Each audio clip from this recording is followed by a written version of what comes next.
Hai le tu na mau nuin mon ong la ding a hi manin ama ong tun da chiang chiang mi pi te na ipa toy na in idin na dina ki thei sakhang tu na mau nun mun lak na hun hi ta ding hi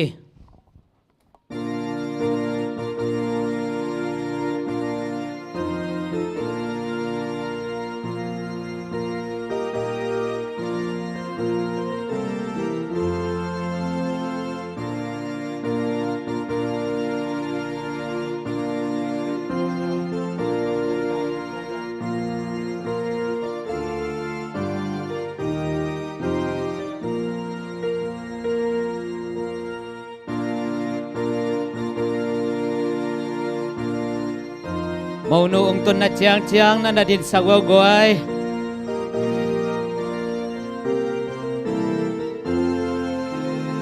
nan noi san hiu hiu leo chen mo video wa el lom ma tom di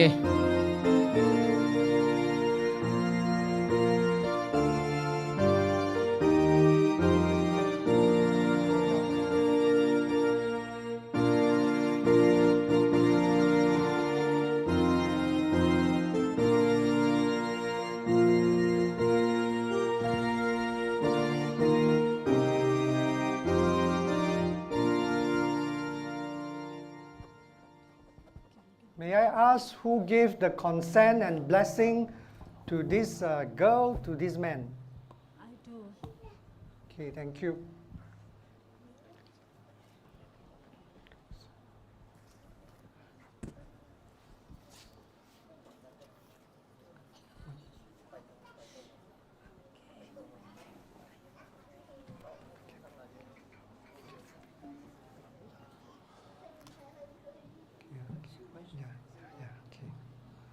Families, friends, ladies and gentlemen,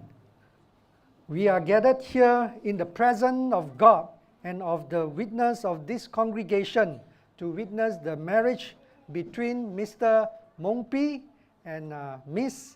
Rebecca Lyan. Therefore, I would like to invite everyone to pray for this couple as Pastor, you will give the opening prayer now.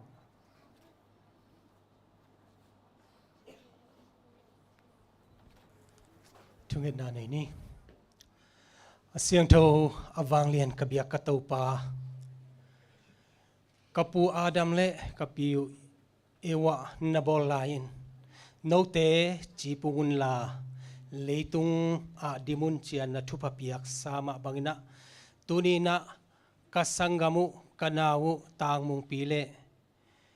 lia Rebecca Lyan te siang to kite na hunpa Mingten kagelu ahimale topa atang tungsak nang ma na hi hunpa hun kilomong pia kapasyan nang ma tunga lungdam tukong ko hi tuni ka hunte topa abul alai atop dong nakasiang thoi nong ompia namin thana na nong zan nang jesu min to kong abui topa pasyan amen.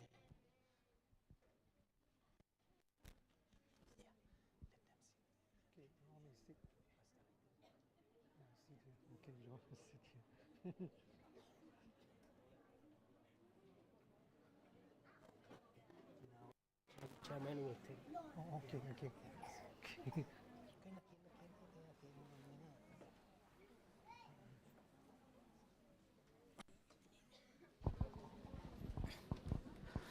Hallelujah Hallelujah Hibang hun lim chi hun man phang pia ibiak pasien pa toy na khem pe tang ta hen Isanggam te mung pile lian tum te lungdam pi diang pai mi mal kim zok to pa na ama kyang parang pai van thu pa lei thu pa ong pe cha ta hen lai sa mun khat ong sim ning Jeremiah som ni le kwa aneu guk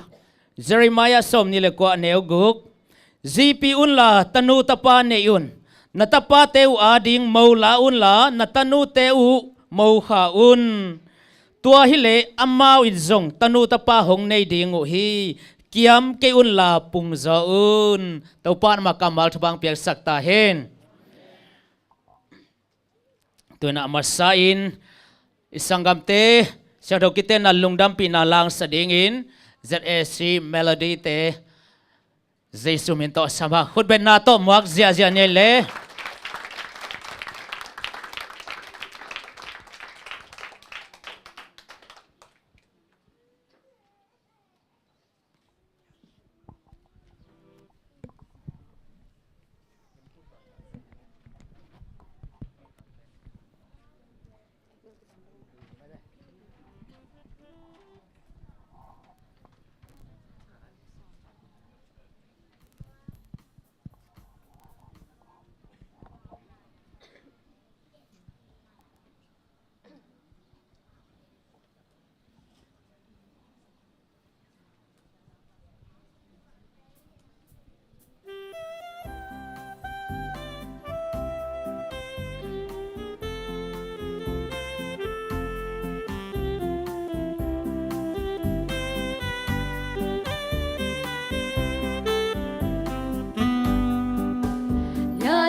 Kingai nasianin libang oya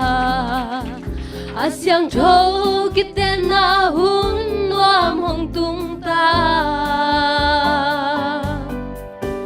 sianin tui bang akom sa sinin gi bang hello di siano ni gel ina kwam bang ko sa ko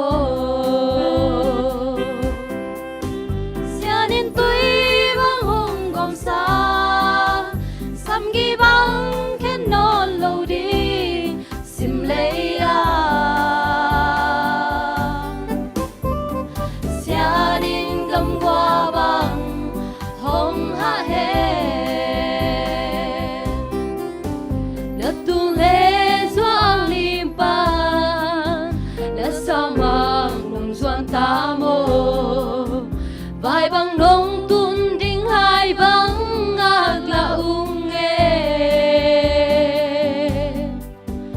wale ma hoai siam di sian lum bang hong sung e vấn đề ra tâm tôi đi sian in hong siam he sian in tôi bang hong hong sa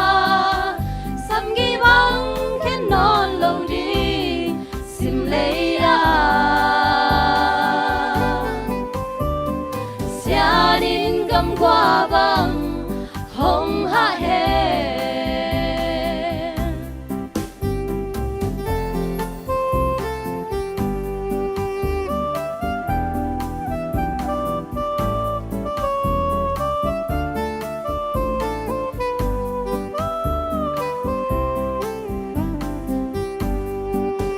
xiên mang to nước tung chiam na quay con sol bằng na hay zong lên pi qual ten ken nang sim tu hong lel zong sila in nong ken lo bua nang sin tu do ken ke lu si lo na tung chiam na u bang khâu he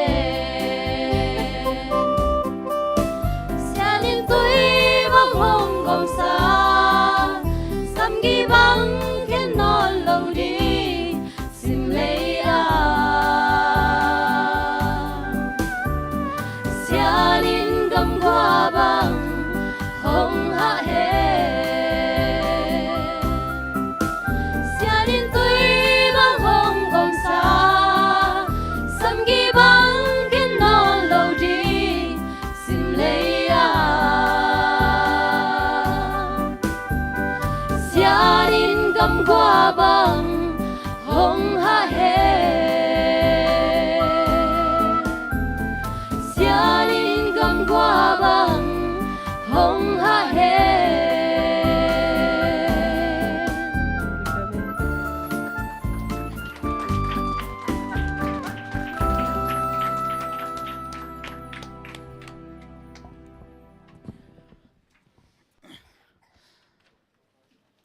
Lahoi mama to lungdam pinalang sa nungak te zong to pan huang piak sakhen la pasian ait pasian zatak pasal hoi to ong thokik sakta hen hai le tu na mo poi sim diang pai te mel kila na khan nei pang nio happy na to pasalam panin wa de tu ni ko ni hi wa de ko mo pi ni hi a chi teng pasalam pana ong ma pang diak teng happy na to ong ding sak wo le khon na beng ja ne dang ten pasalam pol mo lai man na zai sak wo cái tom với na ding lai wo ei video pana wa de đam tang wa lung đam bay le sia te sia ma te na tu ki wo le pasalam pana in tek about tengom mana mo poi ki bol the hi mo ke ai le tu na mo nu lampan mo nu lampan ak pai teng amang phal ke leo jong poi piat dilian mo kin mo amang phal man na zap na se ta ki jang thei mana mo nu lampan na pai thei teng sa tang na tong ding wo le na ding lai vong video zai hia thian ni ei khun na bek zo ngai ki dem ni hallelujah lung da mai le okay tu kik ni le lung da mai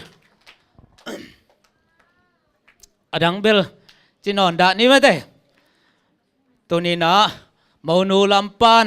mo pipa lampan unaw sanggam lampan lom le gol pan atom tom ina ipai khop manina hi poi penina pi ching thei bekhi bek tham na KLAC te bang pung mana zat e wai ken salang pai hi gewin mo tuen thun e lo hi lungdam ma ma hang hai le tuina lungdam pina la khat samlai ni na to khit chana pasatanin ma te ama hun ong zom to ding hi tuina lungdam pina lang sadina tang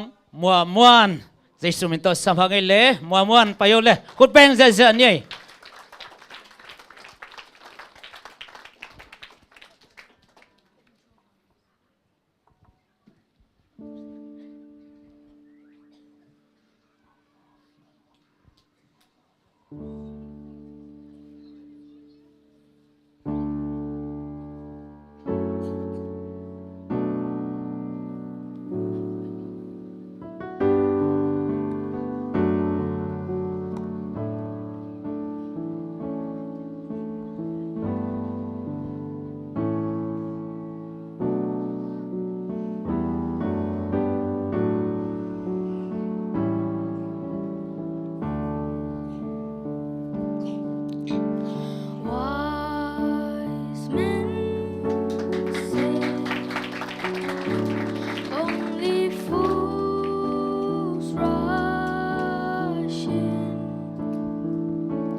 muan siam ma mai mel sang ina ma te na siam zo lai lung dam hang to pa bang piak sak sem ta hen ông tung zong om lai mana mà đây Asia tên là một anuam thầy na piao mau dia nuam ta cái sĩ hin mo mo point hin a lenga tu lim ta cái sĩ zo la hin hai le tu na zong tampi ong lai na mon nong la un lai lama zong mo pa lam pa nang payam lai le zong tu na ong lai mo nu lam pa zong mà đây ong la hi chi ki thei sa khang ang tung nung te zong lung dam pi na khot toy khong piang nob le zong ya a khang no te anunga kiwa mà đây saboi to tu hi chi ki thei sa khang ai le tui na mau poi ta kisai hun pi te pai ta ding hi manina pa satanin han thon na ki ban mate pasian min to nu pa kip sak na te aban banina hun ong la tau di hi tu na pa satan jesu min ta hun apia hi ni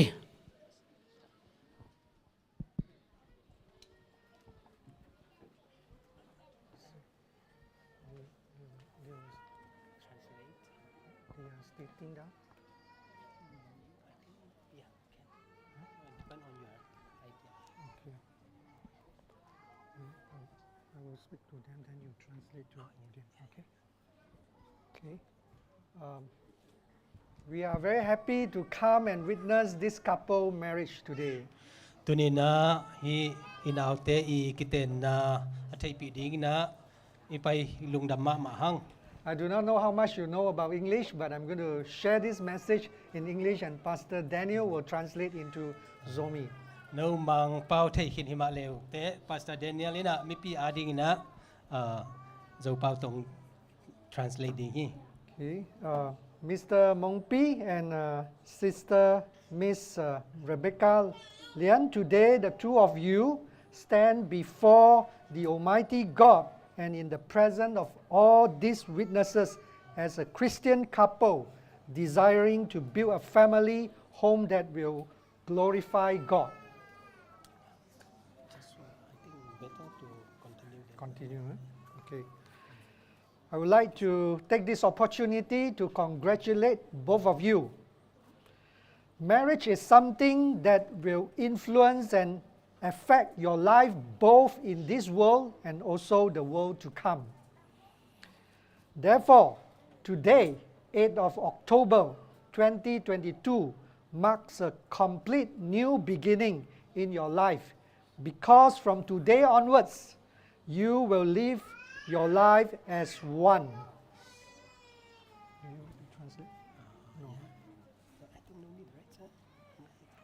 Can everyone understand?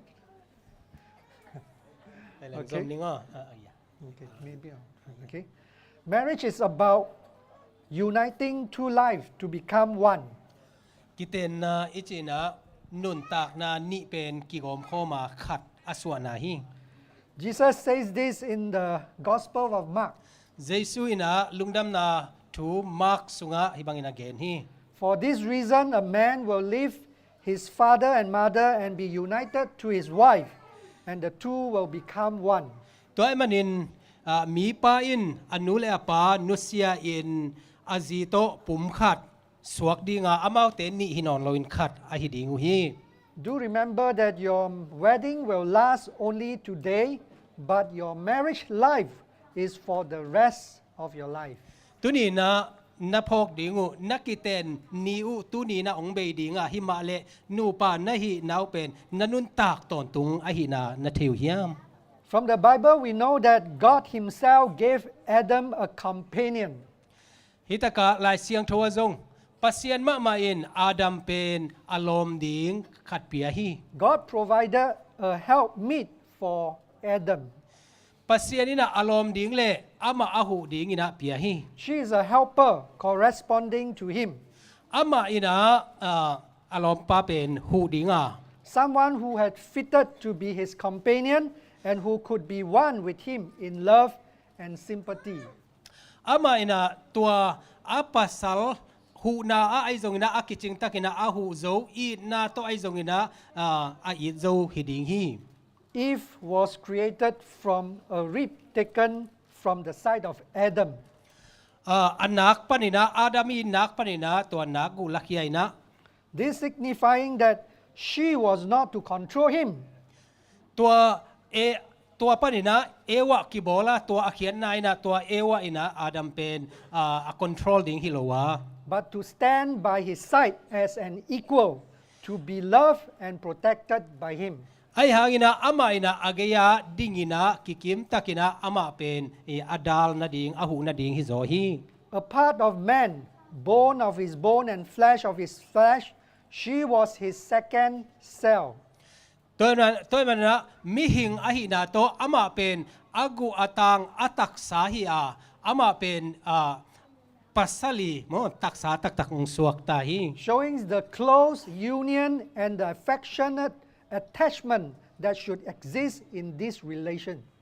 ฮีอินากีนาเตไอซงอินะกีเดนาเตตัวเตอินะฮิกิจบนามอกีนาถูกเป็นกิลักดิงฮี Mr. Mungpi, know that she is willing to be at your side to support you. มิสเตอร์มุงปิโออามานัทเทดิงอินะอามาอินะหนังเป็นอตอนตุงนะองหูหนวมดิงา To understand you, to share your ups and downs in life, and to love you. นันุนตางนาองเตลินะนาสังกะเจียงนาเลียมเกียเจียงไอซงนะอเวกินะอามาองทวกปีองหูดิงฮีฮี And you have found her. ดังอินะอามาเป็นน้ำมูดิงกิสบะ Therefore, you must treasure her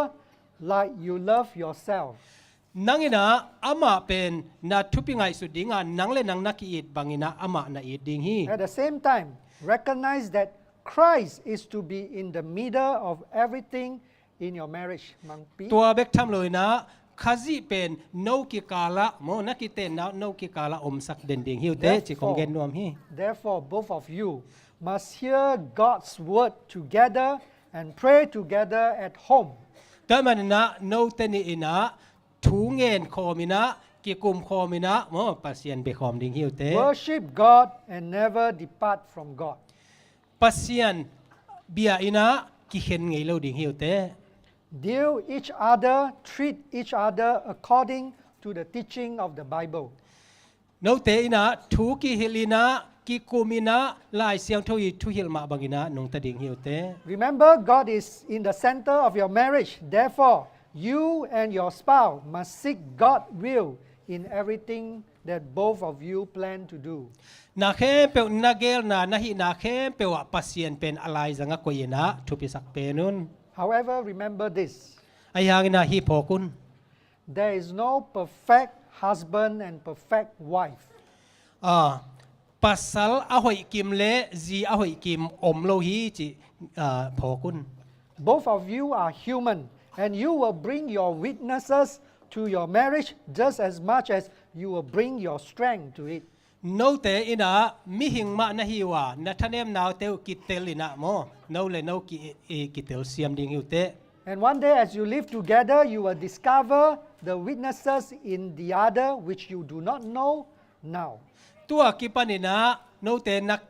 อมคอมดิงวัวตัวตักปานักขัดเลขตีทะเนมนาเตนักกิเทปันดิงฮี But this is why God bring both of you together, to grow together, to accept one another, to bear with one another. ตัวอินะปัสยันได้นายบางยามจิเลโนขังคอมดิงวันปคอมินะนุงตะคอมินะกีดคอมดิงจิองได้นายฮี Remember what the Bible say in Colossians chapter 3. ลายเสียงโทโคลอสเซนอเลียนทุมนาองเกนบางอินะ Bear with each other and forgive whatever grievances you may have against one another. ขัดเลขัดอิดานาเตอินบนาเตไอจงอินะกิปวกปีอุน Forgive as the Lord forgave you. ปัสยันน้ำโมนาองไม้สักมาบางอินะนากบปีเตอีโมนาไม้สักคุณ And remember, it is love that bring both of you together. ตัวคิดเจียงอินะตัวอีนายนะโนเตองคุยคอมฮีจิพอกุน Therefore, love one another. ตัวไอ้มันอินะขัดเลขัดกีตุน At the same time, if you open your eye wide, see in each other, you will find, strength in your spouse. เบกทำเลยนะน้ำมีหักใจนะนักกบปีเฮ้ยตะกินะเอ็นเลวเตอามาเตทหารนะน้ำมูดิงูฮี Affirm one another. ขัดเลขัดเฮ้ยนากิโมเคดิงฮี Tap on the strength of each other. ตัวทหารนาโมตัวเตตุงปอนต้นนะทหารนาลาว And both of you will grow together according to God's plan. ตัวฮิเลนั่นนี่อุณาปัสยานีองเกลสักมาบังอินะนักขังตัวนะนับผีจิงดิ่ง You may hear people say this: ฮิตากะมีเตนะ again บางเจียมจิเล love is blind, กีนายนะมิตโตฮีกิจิฮี but marriage is an eye opener. ไอ้หางนะกิเตนนะไอ้เจเป็นมิตรหนนะฮิโซฮี You know, I want you to open your eye wide before marriage. แต่มันนะโนเตนะนักกิเตนเมานะมิตรอาศัยเปียหนดิ่งของดี But love should not be blind. ไอ้หางนะคิกีนะเป็นมิตรต่อสักโลดิ่งฮี Marriage should bring both of you together, become a stronger person. ตัวกิเตนนะไอ้นะฮิตากามีนี่เป็นอัฐหัดจอยนะองบอลดิ่งไอ้ฮี People say this: marriage are made in heaven. มีเตนะฮิกิเตนะเป็นวันตุงกิบอลดิ่งฮีจี But remember this: thunder, lightning, tornadoes, hail also come from heaven. ไอ้ยังนะพอคุณวานปนินะโมกิเตนนาเป็นองค์กิปันเขียหิมาเลตัววานมาปนินะเก๊กเกียเตไอจงนะกัวปีเตจงเกียลเตจงองค์เกียฮี I hope you understand what I'm trying to say. ตัวกะเกนนบนัเท There ดิงลำ will เอ็น be no time of trouble, time of sorrow, or time of temptation in your marriage life. There will be bad time also. ฮิตากะโนเตอาดิงินะหุนเสียไอจงนะกะนายจงนะฮักสันนาอมโลดิงจิฮิโลฮี But remember this: God will be with you. ไอ้ยังนะพอกดิงปัสเซียนโนเตตอมคอม Your marriage is a holy covenant, indissoluble, cannot be dissolved until death do you part. ฮิตากะนักกิเตนนาวนะอาเซียงโทกิจยมนาฮีนะสิมาเต็งกิจยมนาอากิบเดียงไอฮี Your marriage, which begins here today, before the altar of God, before the brother and sister here, is to remain as one right till the end of your earthly journey. ฮิตากะนักกิเตนนาวตูนีนักกิปานินะฮิมาเลมีปีเตไม้เลฮีเลยันนัดเจียมาเต็งอุนาฮิกิเตนนากิบเดียงไอฮี No problems and nothing cannot be solved if you are willing to seek God and honor Him. ตัวนี้นะปัสยันไม้พาจงอินะปัสยันมานามาสักุเลฮิฮักสัตนาเตนะองโซโลดิงฮี Before I end my message today, let me share you this last point. กัดถูเต็งกะขุบมาอินะฮิอตอบนาของเกนนวมฮี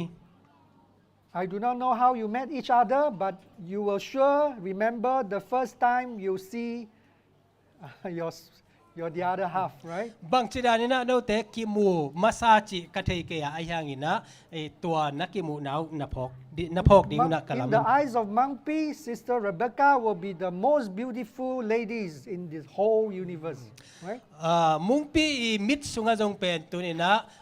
เรเบคก้าอีเมลเป็นเลยตุงเอาให้เป็นระมูดิงฮี Rebecca, do you agree that Mungpi is the most handsome man in the whole universe? เรเบคก้าโอ้นาเทียมุงปีเป็นตัวไรตะกินะเลยตุงเอาให้เป็นนะสร้างให้เหลือนะเฮียม And of course, you discover many good things about one another. ตัวเวกทำแล้วนะโน้ขัดเลขาดีห้อยหนามันแต่ตั้มปีมุขยาให้เหลือในว่า Because of this, you decided to live together, to grow together. ตัวทูหังนะโนเตอีนะนุงตะโคมินะนุนตังนะจังคอมดิ้งจินนะเคนสัตุ And ฮี before these people here, you want to come together and build a family that will honor God. ฮิมีปีเตมายะโนเตองไปโคมินะปัสยันมินทันนาดิงินะอินกวนสวกฮิโลนะฮิวฮิม But just as I have shared just now, later maybe you will discover not so good, you know. ไอ้หางนะกงเกนโนเป็นนะตัวคิดเจนอโซเลยนะจงฮักสันนะไอ้จงนะโมตัวเตจงตัวคาเทดิงฮิวเต But the solution is to always focus your eyes on Jesus. ตัวอีหอยอภิหอยเป็นบางอย่างจิเลเยซูตัดสโลนะมิดส่วนดิงฮิวเต God will change you. ปัสยันนี่นะโนเตองเคลดิงฮี When you are changed into His likeness day by day. เอเตนะอามาตกิสูนี่นะนิสิมินะโมเอกิเคลเชียงนะ You will become more and more suitable for this person that you have decided to stay together for the rest of your life. Nangina nikat kit nikat nakopi adi na akilom zoi na mo tua Jesu Christ tung ton na nanung ta thei So ding be hi grateful always. toi man na khat le khat ki ti na ki pa to yun Know that someone today willing to hold your hand and walk this life journey together with you. en na lung sima na kopi na na khut ong le ni na hi nun ta na khwal zit ong zit pi nuam hi chin na lung sima kip takina ko This yin person may not be perfect later on if you found out, but he will definitely or she will be definitely the best person that you have found. toi na ama pen aki zong ki ching ton tung lo ding a yang na thei ding ina ama na zi ai zong na kopi nu na kopi pai na nga ding na oi pen hi chi phok denin With God in your life, I know God will bless both of you. pasien to iom khop na ka le pasien na thupa na niu na ong pe pel mo ding hi Mr. Mungpi and Miss Rebecca Lyan, we are thrilled. We are so happy today to celebrate your marriage. Mr. Mungpi le Rebecca te o tu ni na no te I kiten na poi lop ka lop ma mau hi May your life be rooted in the goodness of God's love. nanun tak na te u pasiani it na sunga zung thu khain May you be fruitful, have more children. With- no te na ga tam pi suan le khak te ne yin May your home be one that overflow with love, na in te na it na to kidimina overflow with hospitality to others, zindo siam na te to ai zong na kidimina so that you can welcome everyone to your home and you can introduce Jesus to them because Toi- God have blessed both of them. to ile both of mi you. tam pi tak na in wo ong pai ding a to te tu nga no te na jesu it na tang ko thei ding hiu te So with this word and blessing, may you go in peace and grace of God. toi ma na tua kamal kong piak tha khe pe to pa ina thu phang pia ina ong ken ta May hen God bless both of you. And this is our prayer that you will live a happy life that will glorify our Heavenly Father. no te ni to pan thu phang pia hen la bek tham lo na pasien min than na to ong makai ta hen To exchange. How you do it? For them. Do that. Can I? Before we do the exchange of marital vow, exchange that one, can I invite both of you to come down so that I can, ask a few very important questions. Okay, yeah. You can hold each other hand and face to one another, both of you. Hold each other hand. Look into the eyes. Okay. Okay. Then I will ask you this question. Okay. Listen carefully. Mr. Mungpi. Okay. Do you take this woman, Miss Rebecca Lyan, to be your lawful wedded wife? Yes, I do. To live, no, not finished yet, not finished yet, Take her as your, only wife, okay, lawful wife, to live together after God's ordinance in the sacred estate of matrimony, according to the Bible. Will you love her and comfort her all the days of your life? Will you honor and cherish her in sickness and in health? In prosperity or adversity, will you forsake all others? Keep yourself only unto her, so long as both of you shall live. Do you so declare? Yes, I do. Okay. Now, Miss Rebecca Lyan, do you take this man, Mr. Mungpi, I hope I pronounce it correctly, to be your lawful wedded husband, to live together after God's ordinance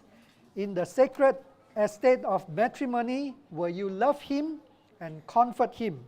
all the days of your life? Will you honor and cherish him,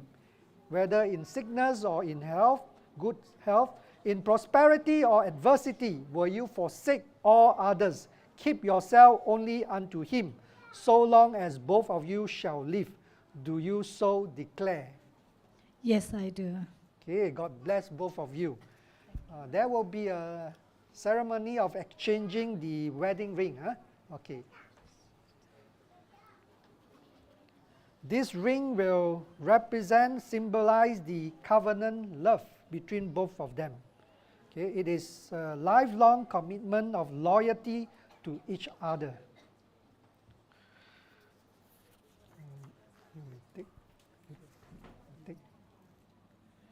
Can you read this? Can you read this when you put the ring on? Okay.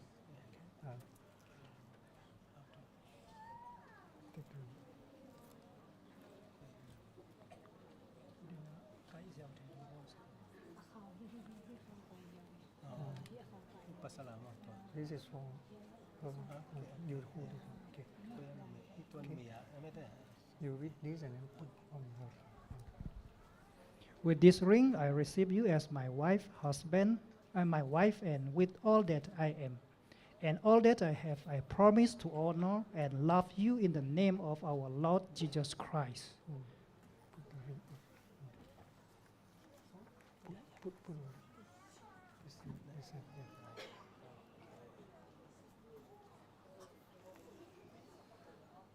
Slowly.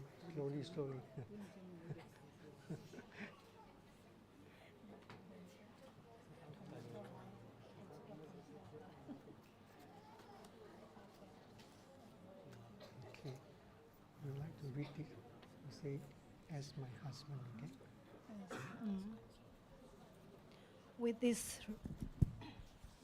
With this ring, I receive you as my husband, and with all that I am and all that I have, I promise to honor and love you in the name of our Lord Jesus Christ. Okay.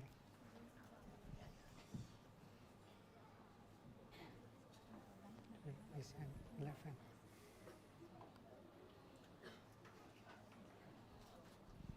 Okay. I would like to invite both of you, if possible, to kneel down, and we shall pray for them. Okay? Let's kneel down. You hold the hand. Huh?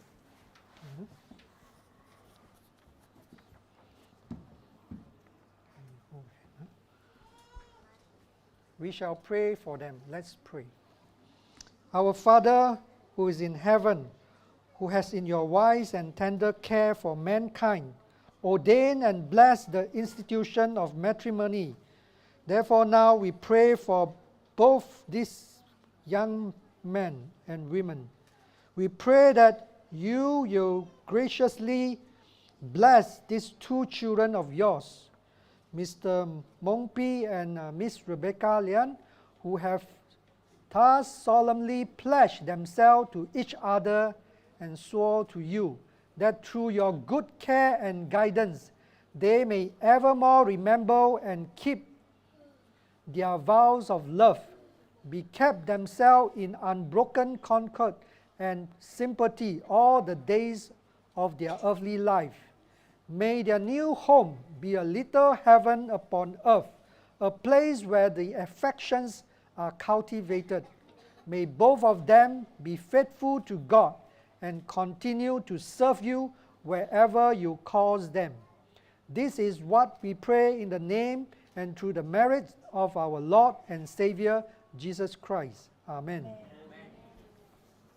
Stand up.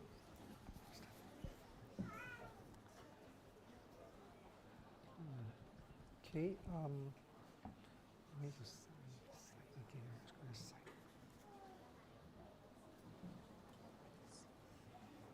I need to sign. I need to sign. Yeah. Yeah, both of them sign. Well, the signing Yes. special number. Can.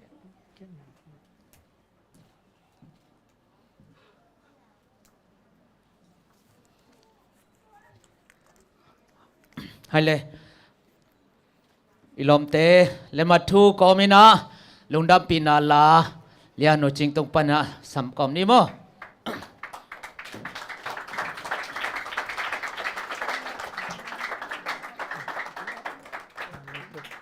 Yours facing the audience.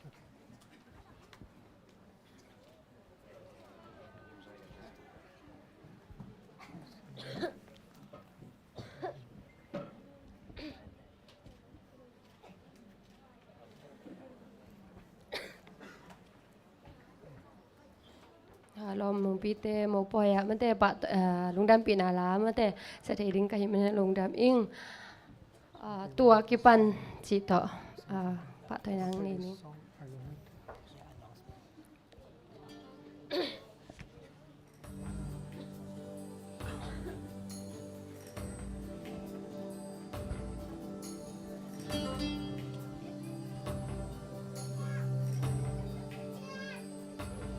Kanun tak na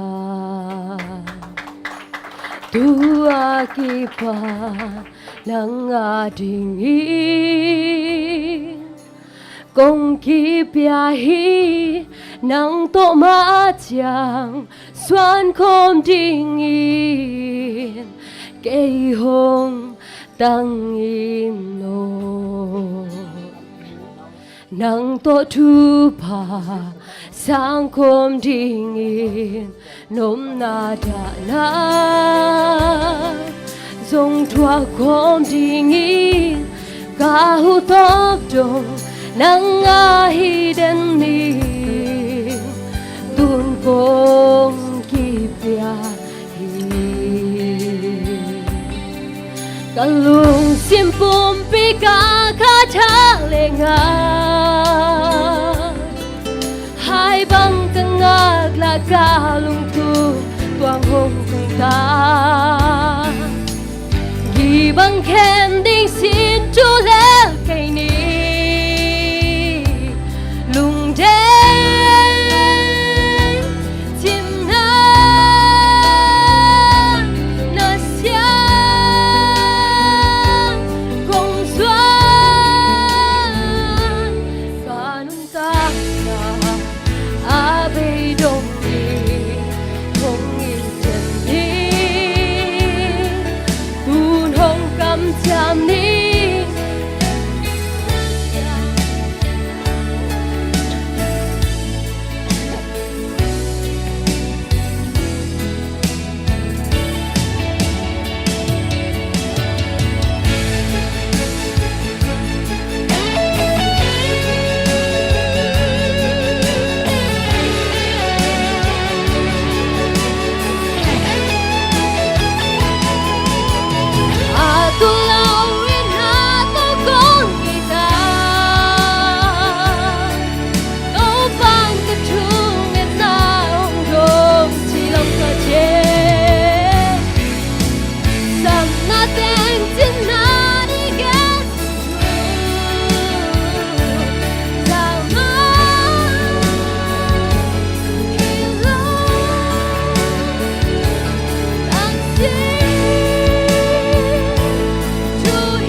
For as much as Mr. Mungpi and Sister Miss Rebecca Lyan have consented to be joined together in holy wedlock in the presence of God and all these witnesses and have pledged their troth each to the other.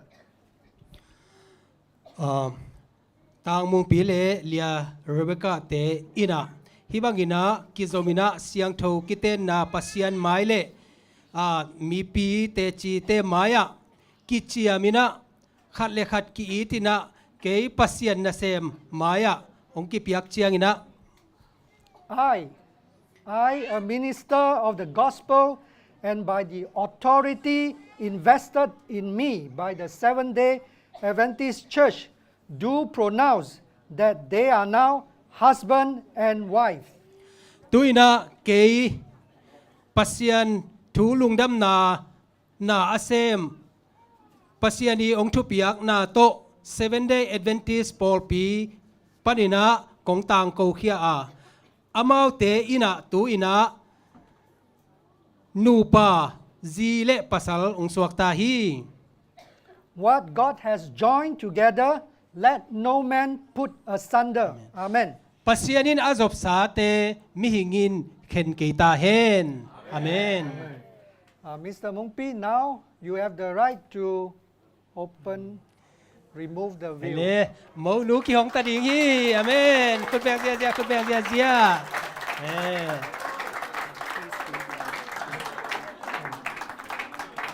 I do not know whether this is a culture. I do not know. best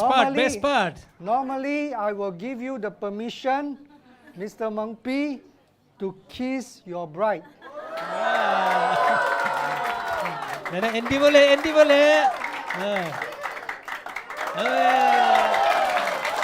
three idiots สุงอาดานะอามีดมานินโตเปียนนะเต้เอ็นลอมเลยตกปาทุฟ้า We come to the climax. Now it is my privilege and honor to introduce this new couple, Mr. and Mrs. Mungpi. Chin Kam Mong to you. ตุยนะก็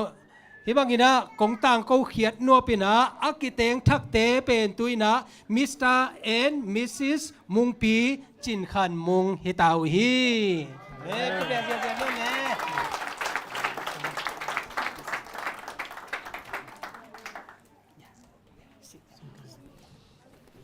ตุนเชเมนเตตุงาอีหุนเตอาบกิงนี่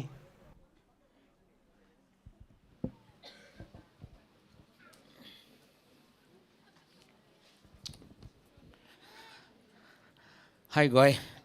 อิลอมเตวิลหำพังยาตัวเองขัดไว้ปั่นกิ๊กแรงจีดิ้งไล่เกยเดเวนมาเต้เสียป่าจงปัสยันสะท้าวในที่น่ะปีจิงตะกินะ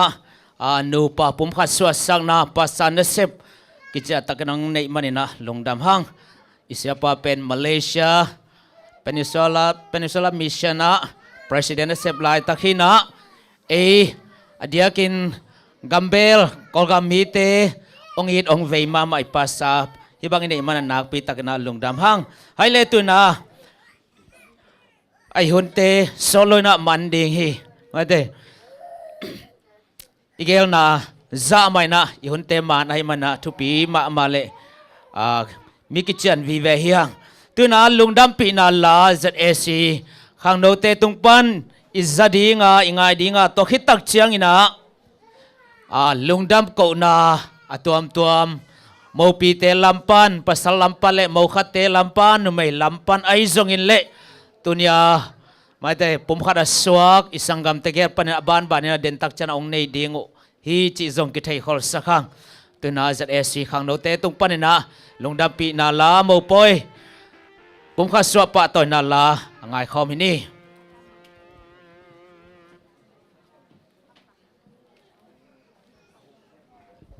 ข้างโน้นเต็งกาตัวกวยอิเทซาอิลปีมาเฮมาลำสอิสักโตริงทุบพยักนากอมโตกินไอปะเฮฮิลาเป็นมั้งนุ่งอักโนเตตั้งวานุเต็งกาตัวกาตัวเสียใจว่ากวยฮิบังลุงดำมีแต่ลุงดำปีนาเป็นไอยาดีนะอีปัสยันนะเสพนาเลียนมาขัดเฮอาดามีแต่ดาปีสังลุงดำมีแต่ดาลุงดำปีเป็นอาหุนน้ำมันไผ่ซอยมั้งที่บางอย่างนะลุงดำมีแต่ลุงดำปี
ลุงดำปีนาลางซา ZAC ขังโนเตตัวลุงดำฮังเอ้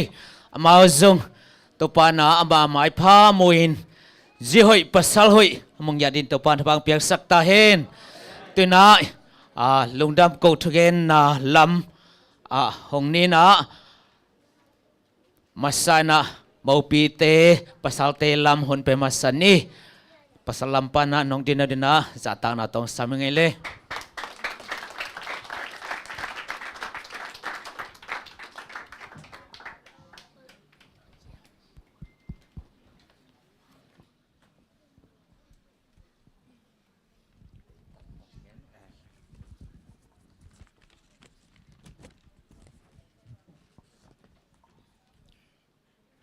lại taat cây leng hello lại taat cây leng kang en ding teng mangil khazel ka changa lại tong an hi pungina tu ni hong pai mi mal pol pi mi a hi yong mel thek te yong sia ma te yong to hilaya isia pi pa ma tunga jong ilung damasa hi tu ni hi banga thu kong ngen theina no te mai le pasien maya thu kong ngen theina pen hi mung pi pen apa pen kain la sangam hina anu pen kazi anu to kiu nai lai pe a hi hanga hi bang dana in tek thungen ding in hong ki chial a hi manin hong ding thei ka hi ko si yang te penกำเป้าด้านของเสียมโลกำตัดด้านลูกแหกด้านจีด้านของเสียมเฮ็ดโลก็ยังมันกระเป้าเขียลนากระแกนเขียลนาอมและของหมายสังมาซาวนมุงปีเตเป็นอุณาวอป้าเป็นอป้าเงินมสันนี่อป้าเป็นสวนขั้นทางหินามินหม้ออนูเป็นหนูกามเข้าหงหินะตัวอาเมาเป็นอุณาวทุมพายนะนุเมยขัดแหลภาษานี่หินะอามาเป็นอะไรตาหินตัวเจียงแบบของเงินนี่ตั้งถูจวนถูจีของเงินโดนด่าไหมนึงนะอะตอมเทๆหนองเงินไหมนึงนะฮิวังดานานัตนูมามลายนะอินมาเมาเกาซีเกาตาดิงาน้องเปียเป็นเกาดิงินะ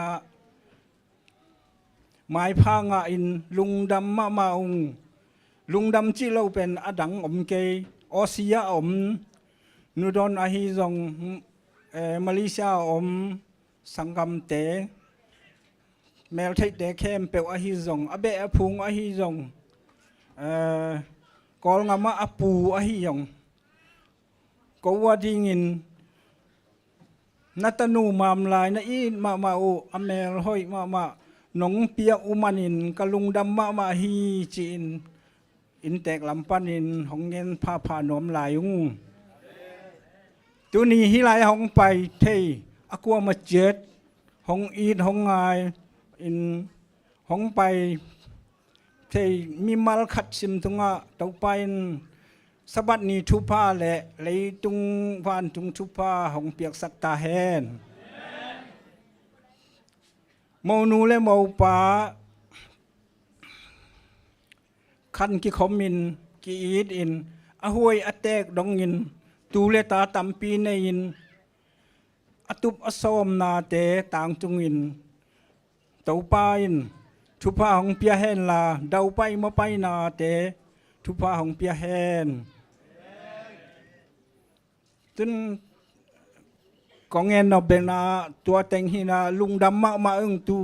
ตุนเขาอินเตกลำพันกองเงินนบนาตัวเจียงหิไมดิ้งนะเดินเจียงหุ่นมันคิดเจียงอันกำคัดแบกในเล่าอินของเจ้าสันเกยุนของจีอินของใบขนมไหล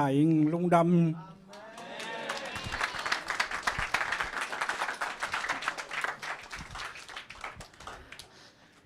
อินเตกปีปาต้องลุงดำฮังเอ้มาฮิบังไวหอมตักเจียงนะไอเต็งไม้ไตตะกากิอมขับเห็นโมตัวน้ำมูนูลำเตจงกทุปีมาไม่มันอมาอังเกนดิงเตจะต่างนาตัวสำเร็จเลยเฮ้ยคัดไปคุณเป็นนาตัวมาหมวกเก่งนี่โม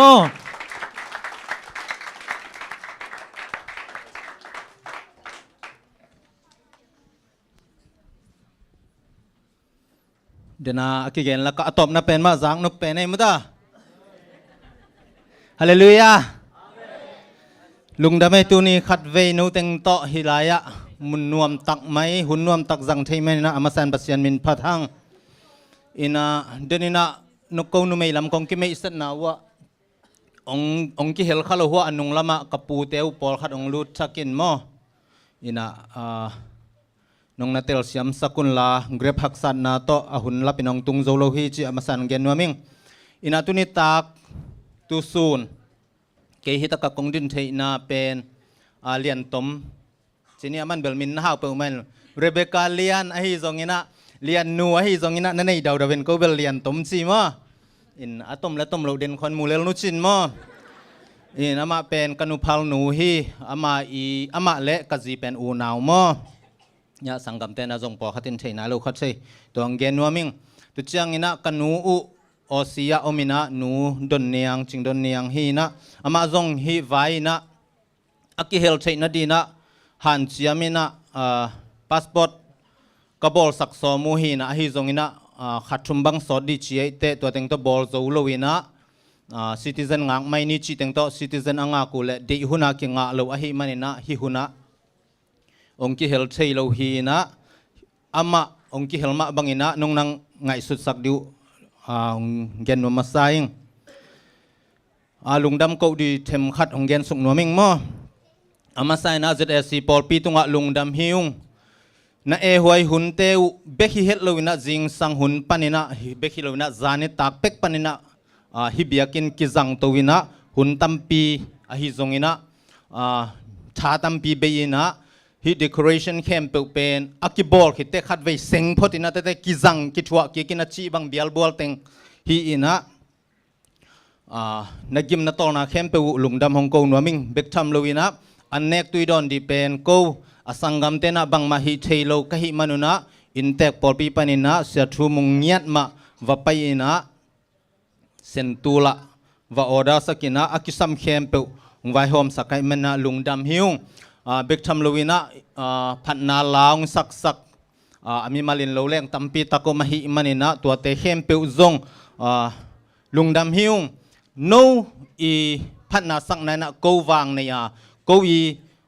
ฮิบังหุนเตะนงลุงดำปีนาวหางิน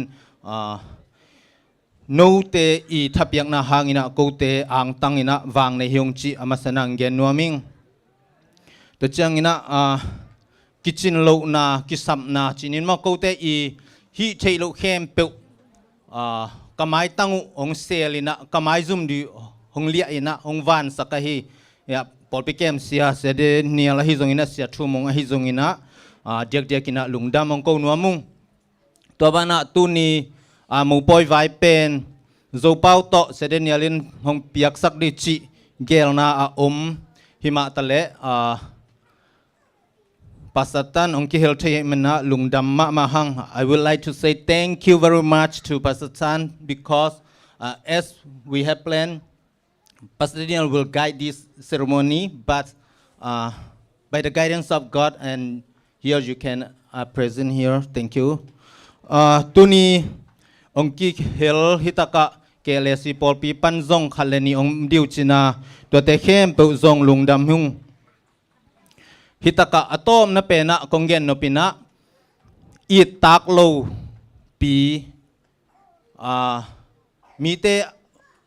bangina siam na pilna neilo hima teleung katanu u kanau u katunu u no i sangam di no i bele phung di na nong san saku Mungpi te tunga Mungpi pa te tunga lungdam hongko nuaming in tuni ina hilai muna Ongki hel popi mi, ongki hel sangam ule now hem peu no te nongki hel now hangin kote mipi katangu kote ina thou zolo di lungdam no te tunga ong ba hiung leibat hong ba hiung kote I tha hong thuk di hilao chin kuama no te kianga kongki hel man keiwa no te laka nom na da na kongki hel zo keiwa ahi zong in tua te hem peu en lovina mo mai na ong pia ina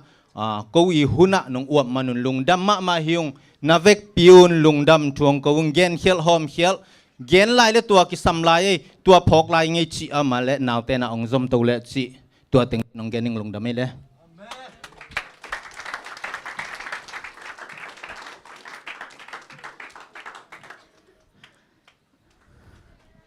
ilom gel ahilo sini mate ilom tebel nak zot zot tau ina ayang ngak la sang ma di mo nak sim zut zon mo ko akut bagi law nak ka to de de pian na hai le mo pipa lam panai zong mo nu lam panina ki zong kam khat ma gen nom lo ve ngo chi om na le gwai hun pe lai ni ngai yom nam amau gel hinai lo mo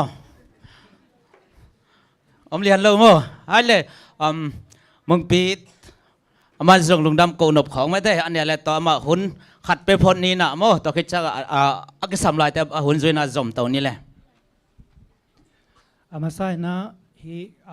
unaw bangina hi biakin songa khang naute unaw bangina nong bola hi poi aman hi chang dong nong pan pi banina thak lungdam binge lungdam ko ba and then secondly I have thank you very much for represent to our big day especially Mr. Norman from Chongqing Maui Company and Mary Ku from Korea International School. Thank you very much for represent. You come here to at our big day. Thank you very much. Thank you. Thank you.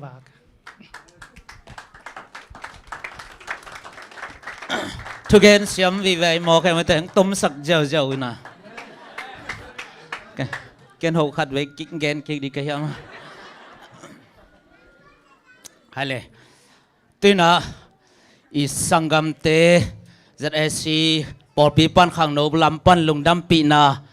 lai khat pen mi manina ZSC khang no ma kai te ong pai na dina samhang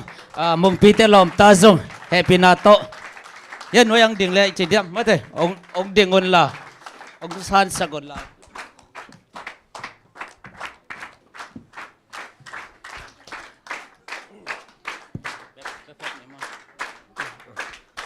okay nak pi tai lung dam ma de he na lesson piang mai na ma de tom chik khat thugen na khat ong nei pang ning kamaya thugen te tom lo thei ma mai na ke yam phan na chini na popis ya te na biakin sunga mo poi om ke loi na lung leng luat chi na mau na kun ke wi na ko jong han chem ta leo ma de sen pi lo de chi dan he na ai jong he na bang le mung pi na ida na ma de sia te lung len na chi mai ni he na noi mai to ong lai sak thei ma ni na ama sa pe ni na mung pi tunga khang no bu ai tang na kam to lung dam ong ko ma sai ngai mung pi he na azoma mung pi na kong khak ong hong khenai ma ni na khang no dang te jong mo man lang thei te ning ki ziar pa ong ki huang ki no vai hom ma de ma ni na por pi na ana se takin na ki gingun la amen he na anunga ana nui ke hun chang toran chia na ki kum pum khong jong din na zai ngi na toy mani na tuni na nak pi takin mung pi te lom ta tunga nak pi takin lungdam ong ko pha phau ngai he na mung pi pen ko por pi ading ina ka media piu ki khopun cheng ina sumpidon te akipani na mare anneng atonga ko be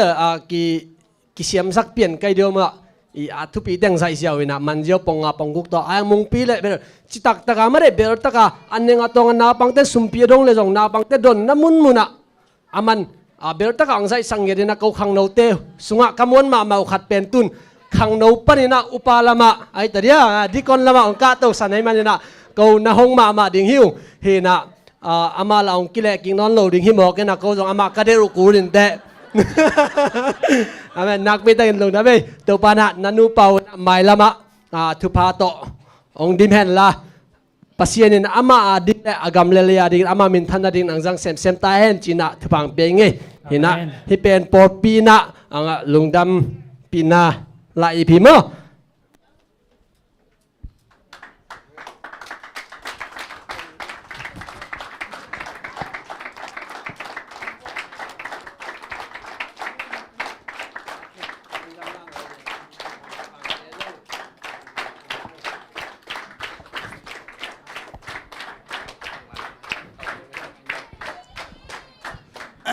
ำพายไม่ได้เล็ดส่งตัวของงะหลายโมให้เลยคนสาวละเกนี่นะต้มนาวจิขัดละเนียวเดน่าเสียปันซุงตำปีตักองเกนขึ้นไอ้ซอยนะมีปีนี้ไทยนบเกี่ยวของมาเลยก็ยังเบสิงขักสิมุนละโมจีนี่นะนั่นนักพดบุโนสวกตำเบลก็เจให้เลยต้มนาวจิขัดอ๋อมุงปีเล่เลียนต้มเตตัวน่ะอสุนมังูตังตุงตาไม่ได้อินปัศยมินตัวจังไว้เข้มเปิลมันตาน่ะหุ่นเข้มเปิลมันเทตายตัวมันน่ะเลียนต้มนั่งตัวไหลตันนลุงสิมาบังจีเฮวฮาวายลังเกนสินะไอเฮวฮาวขัดอมน่ะเอ็กไซเปียนล้ะเอ็กไซเปียนเองจีมุงปีนั่งไงเลยรอแพ้ผวาไงลบเจ็บบังลบไปทำเบลที่เก่งไงเก่งไปไอ้เลยก็จะเอซีบอลปีน่ะฮิดานมูปอยอมดีเป็นดูมากาลขัดเทียตากาลขัดอาสบาเทียเลียนอินก็เทียมาโนบังตันนักกิจกรรมเห็นในพยายามกลุ่มบังจ่าจีเขาไงไม่ได้เลียนต้มนั่งเกนเลยเหรอกลุ่มทุมจึงดึงตาเฮ้ยกลุ่มทุมเบกให้ปันนี่ไอตัวกลุ่มทุมบังจึงดีตัดเอ็นนุ่มนิเปียเทียปันชีมอกเป็นที่ปิลนาเป็นแนวเราฮีไม่ได้แต่มันขังโน้ตเต้นนั้นนั่นซิมดัดเขียนนุ่นชีโมตัวเลยโน้ตเกลไม่ได้ที่บังมูปอยบอลเทียเดียวอาหูปีมาซาขัดเงลดีเจริญโมก็ไอ้ต่ำโมมองปีนั่งดองก็ตัวเบลเกมันหูเชลเลยไงno นี่ดังก็จีนี่ไม่ได้ฮิดานะกิเตนดีของนังเกลมาว่ากิเทขินมวยกิเล Facebook ตรงตอนปันกิเทนวันเลยก็เบลกอลกับยูมาสังก็กาหลายของอาเบลกิกาลเอเดจินะโมตัวเบกทำเราว่าตัวนี้เลยซ้อมเลยขัดของกัมปนีของแซมเขาไม่นะกิกาลเอเดจเปียนเองมันมานั่นเลยมันมายูมาสของไอ้ละลายของขักเกี่ยวมั้งตัวลายว่ากิกาเลยเด็กเกี่ยวแล้วโอ้เสียเต้นขำใส่ดีเป็นมั้งเสียเต้นเหาะนายอามาบอดานะโอ้ไม่จังกิกากิเอ็นเทโลเอโอ้นั่งอินปันกามาบอดามเสมั้งให้เลยบางไอ้ส่วนตัวปานถูกกิมเปียมันน่ะไม่ได้จังหมดสวะแต่มันน่ะปอพิมีเตโตอุณาสังกัมเตโตปัสมิโตหอยตะกาทุพอมตะกาอีบอลมาบางตัวปานนันูปาขันตอนวะทุพานไม่ได้จิดำนาทุพากินนายังไงเซมนาทุพานในเลลำทุพาส่วนละคักตุเลตาทุพาเต็งเป็นตาเฮนอินะขังโนเตนะrequest ขัดเว้ยไม่ได้ลุงกิมตะกินนะองกินดำหลายเห็นชินตัวกิจนาไม่ได้หัวหน้าบ้านเตจมนี่นะเดินอาเบลมุงปีเวนโมตุนเรียนต้มหิสังนี้ไม่ได้ตัวอารมณ์จังอภัดตัวนั่นเดียดำตะกินนะโมวิดีโอของบ้านเขาใส่หน่อยแต่ว่าตัวเบลตายวันให้ตายโมตายวันให้จังภาษาปัจจุบันไม่ได้หอยตะการทุพาเบกินไอจะแต่เป็นตายวันให้กว่ามาเหตุไทยโลกว่ามันทูบอลไทยโลกว่าแต่ก็เลยตอมเว้อาสิตันนาดิ่งว่าแต่อาสิตันนาดิ่งเรียนปีละงมไกเวดิเซเรียนปีน่ะอิสังกัมโจเตน่ะนุปีเตกิฮวินะนุปีเตกิฮวินะอิลอมปาเตนอิน้อยของจอดพอดุบังอดีนายทำอาสิตันน่ะคู่อาจีดานะก็ปะก็เลยไอ้เลยปะก็เลยอันทรงตุงไตอิลอมเตกิลเกียลขะเลยก็เลยดำตะกินอะไรเดียวเลยมีเพียนตัวมางากละเป็นไงตั้งกิโลแต่ตั้งกิโลแต่โอเคมุกเป็นนักวอลลัมนั่นเองเปียโนโอเคเฮ้ก็เลยดำตะกินอะ 1 2 3 go โอเคไอ้เลยลุงดำไอ้เลยนั่นหมดนั่นละเกี่ยวกันแล้ว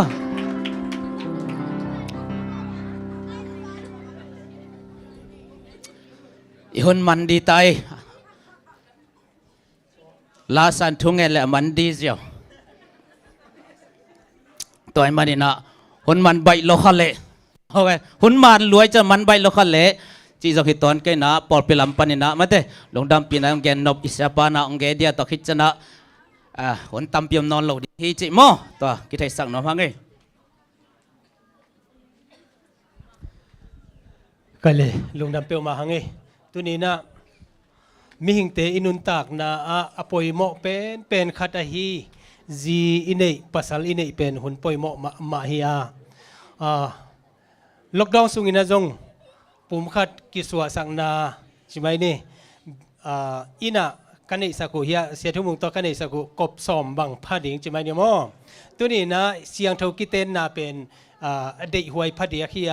มุงปีเตนะองปันเทไอมันนะเดนะอิจิดานะ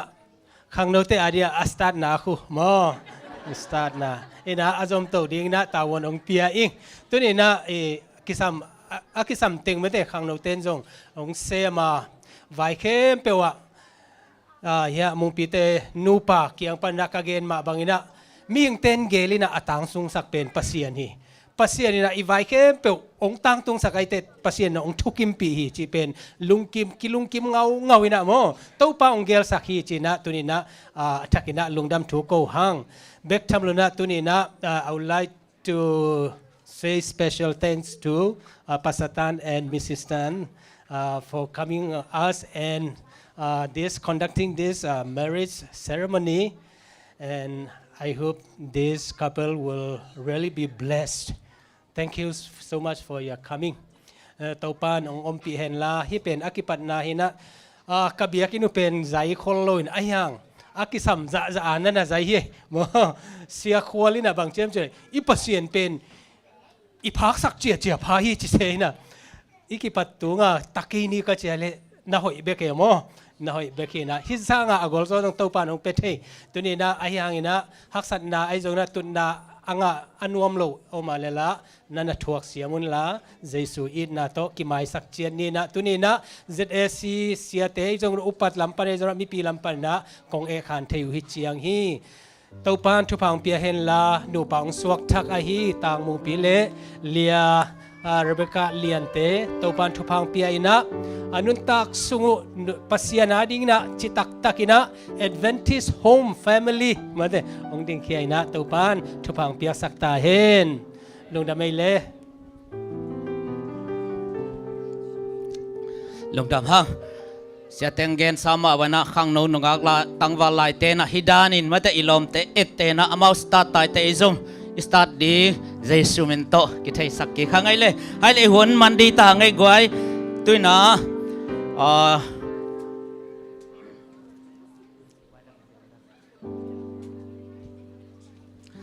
เอาเลยตุยนะเดินตักเชียงอินฮีลาบัวนับบัสลีอินกวนกีแรงจีดินละไม้เวกปิดินละไม้สดีงาสักหิตตักเชียงอินะหุ่นโซลุงดำกูนาเละมูปอยอานาดินะมาเตทุกพับยังนางในสักดิ่งอินsecond elder สักกิมสันจะตั้งนัดตัวเจลดียังตัวคิดเชียงอินะอิลามันนะภาษาเละมาเตอารมณ์เตองปุสวกดิ่งตัวคิดเชียงนะปุสวกคิดตักเชียงอินะฮิลายมุนามุนองลักกี้กินมันใจนาโมปัสลามเตมาสักนินมาเตอามาอุนี่ฮิโมกายแต่ตัวคิดจะนุ่มลำแต่ตัวคิดจะน่าลมเลกวลชีบังมาเตอบานบานี่นะมันใจนาเลอันเนงนาตัวจอมปะดิ่งเฮียงโมให้เลยเวกปีดิ่งเขามินะอินกวนกี่แรงจีสักคมเสียจะนี่เลย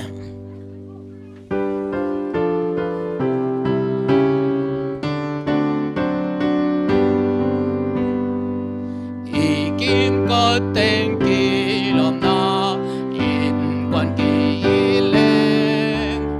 ô yên khem bêu lưng đầm na in quan kỳ lên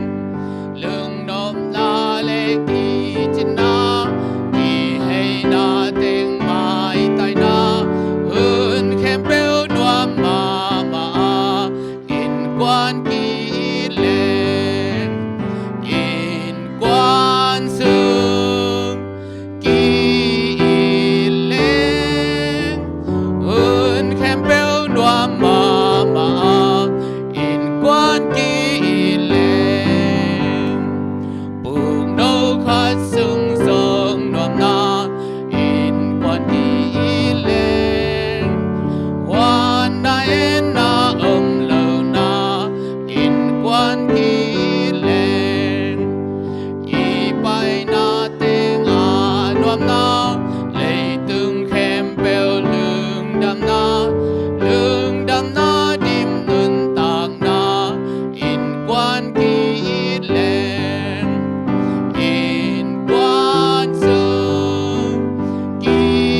ลุงดำเขานั่นนี่ลุงดำมึงไอตัวปะตัวนี้นะมงปีเละเลียนตมเตปุ่มขัดส่วนนะเปียกนาเตนอมตะกินะนงโซปีขิดตักเจียงอินตัวนี้นะตัวปะอามาวเตเกียงปนินะองหลวงเขียตัวปะอันเตจังคมดิ่งหิวองตัวปะหินูปะเตเกียงปนินะองหลวงเขียอันเตอันเนมิมัลคิมเจียดินซงตัวนี้กังอุลุงดำนาเตอังกิมเจียดีเละฮิกันเองนะหางอุณตัวปะหินูปะทักเตอินซงตัวปะอามาส่วนอามาบานเตอลุงดำนาตัวอกิดินอินกวนอสวะเทงเย็นนางอินซงตัวปะนังมันชุพังเปียกสักตาอินอันเนมิมัลคิมเจียดินซงตัวปะเนคิลดอนเขมโลซุงเลลายปุ่มปีตักษาทาลงาลขลำทัดนาอันเลตุยเตนงสวกสังนาดินซงนาตุงเฮปีนากงเอ็นฮีปุ่มขัดส่วนนาปอยเตนวมตั้งนงโซปีมันนักปีตะกินนาตุงลุงดำกงเขาฮีกันในลายหุ่นเตเข้มเปวัตุปานังมันนงตนปีดิ้งกตุปาใจสุมินสวงอินนงโซปีสาเตลุงดำเขาอินกำไมงัดดีอันเตอุกตุปาใจสุมินสวงอินกจังคอมดิตุปาปัสยานออาเมนไปเลยลงดำนัตุกิกพอดุนลามอินะเสียปาเลเฮียมิวสิกเตนังตุมินจินเสียปาเลอารมณ์เตงปุสวกดิ้งไม่เตตัวคิดตักเชียงอินะฮิลายมาอังไปกิกเห็นหลังกิกวาลูไม่อยู่เห็นละไม่เตมีปีเตนอเลมดานินะฮิลำปันนันนูเสดินะไม่เตจีน่าโมตัวคิดจานะมันกิใจโตอันเนเนโตยังไงไงไม่เราเดียวไม่เตจีนี่เลยมิวสิกไปนะเสียปาเลปอลเตไปเขียนไหนแต่เด้งเฮ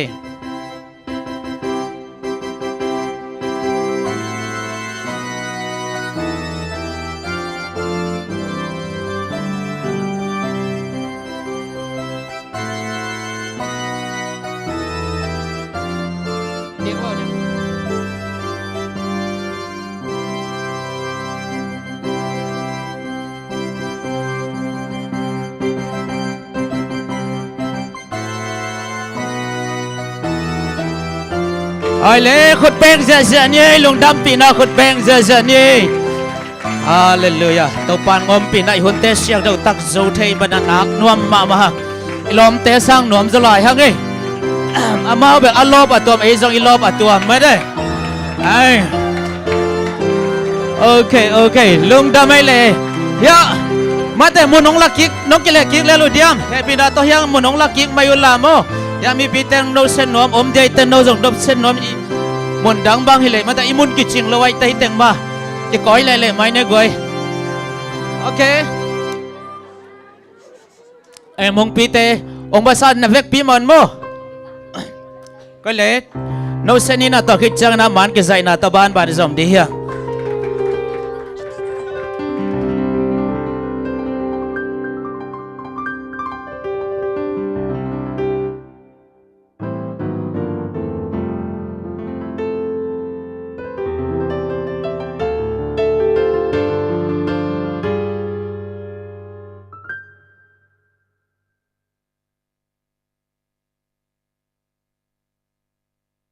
ฮิตงังกี่กว่าเฮียน้อยฮิเลวเฮี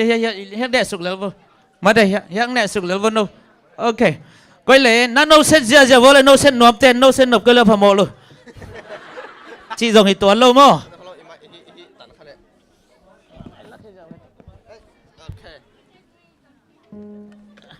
ก็โอเคsiapaจะนวมเขาเลยบานใจสักบังนี่เลย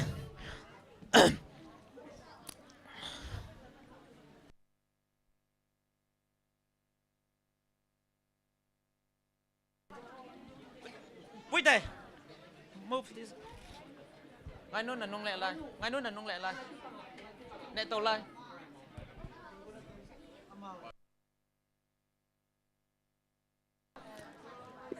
โอเค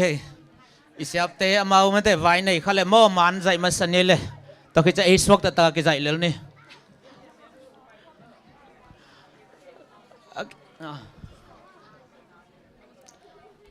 วิธีลำตอมเนี่ยลายฉันหน่อยพี่ลำตอมฉันเนี่ยลายฉันหน่อยไม่พี่น้องเนี่ยลายฉันหน่อยไม่เล็กจัง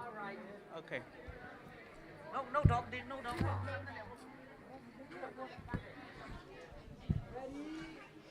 นักเอาลูกเสียโน smile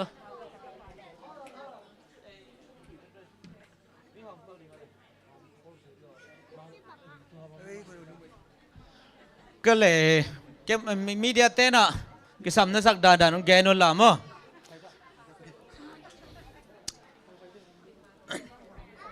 đi khát khát ta à cái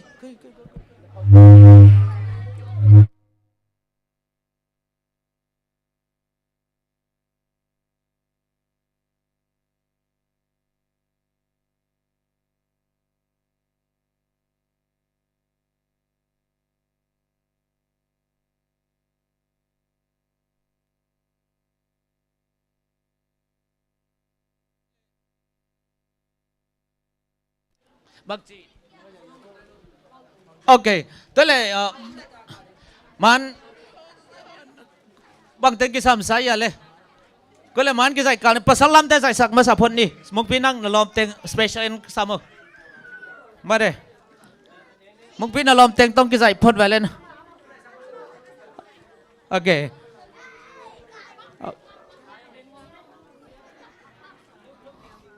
nó hiện nay tiếng hít thiệt vô nó đã nói tù này chẳng qua mà tôi nấu điện hôm nay ta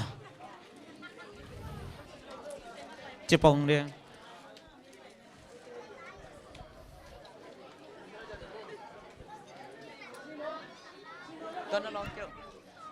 ok ya lihat pi ya mana giải sắc về nó vào mục đích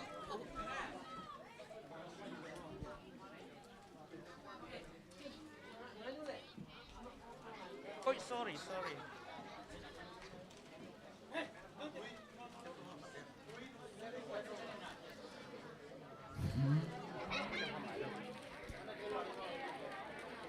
Quýt tè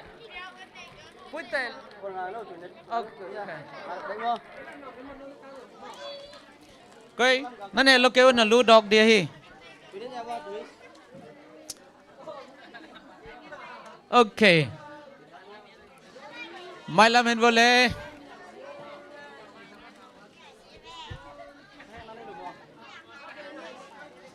mục đích là làm tay ban bản là sao không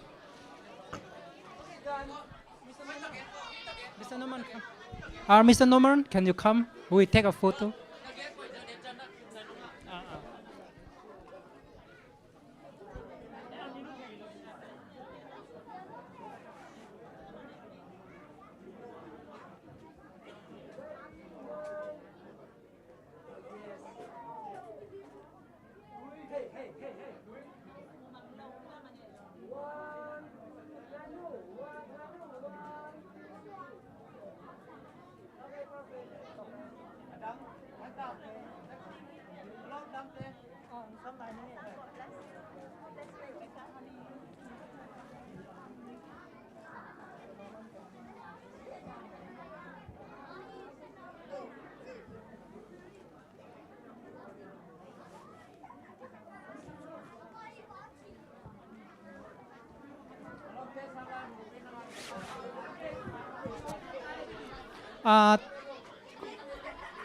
Uli umang teng pai vo no. Ano.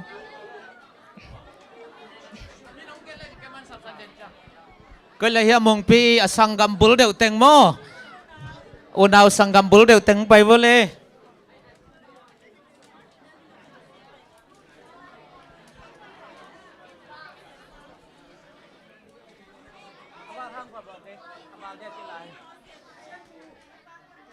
ok này vô lệ nó cái lệ nó chiếu nó camera máy à của mà nó cái lệ cái vô happy na to please ok ilom ten anda thuk lai tak man na ki zai de athuk khit jak hu sa de mo tuina don phot vu abai le leking ni okay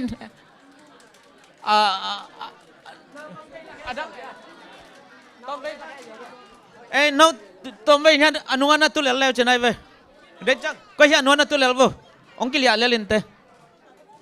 hey to agola tu le vu sanga hey tu na tang lo mo okay okay tu na special tang pai lai vu hilama zong po khan ding vu hilama zong po khan ding ve no to ai ve no sang hello no amang no atong ding ve hey no problem Họ kia dậy lên luôn. Út kia. Ok.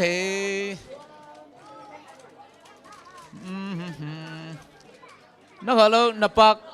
ตัวน่าต้อยจะเป็นนักน่าต้อยจะเป็นปากล้ำไหลหลักหลายอยู่เฮ้ยหลายอยู่เฮ้โอเคมงปีตูนกว่าเสียเปียงเตะมาเว้ยเสียเปียงเตะไปวันเล่น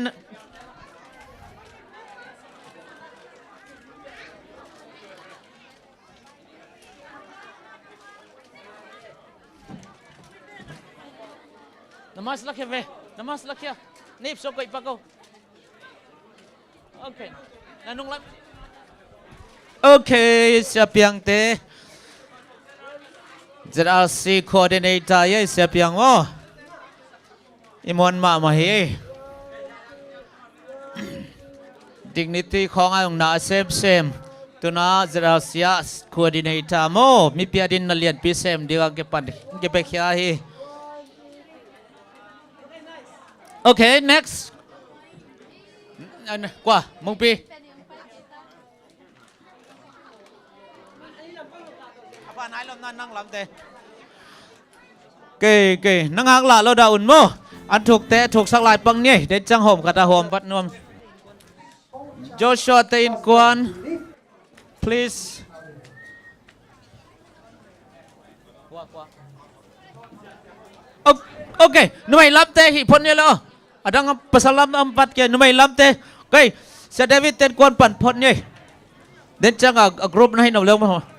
Sa David ten kwan na pai paud. Momon come.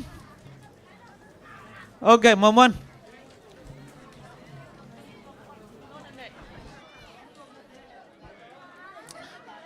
Momon he pai zo. Okay. Nganu nang na tu. Na ve gua mo. Ông bay pui tele mai ông sắc dẻo vong mau pui tele.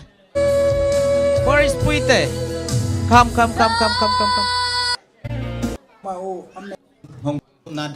Apa kamu lo pi toy leo ding amo lo. Okay, no problem. Mày na dậy vô le. Mai ban sắm mày ni mo.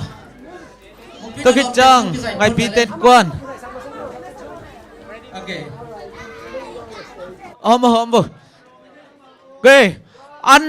nungak te tang wal te. Ilom te an na hom ta vô le. Acha nuam hom khale. Acha bai nuam ten na la ma sound la cha hak nuam ten na la nung vô. Okay. Oi sorry. Cha dak hek te to khích chana. Ban nang ready ja vô mo. Ita ban nang ki zoi jao leo chen. Tao khi chăng wa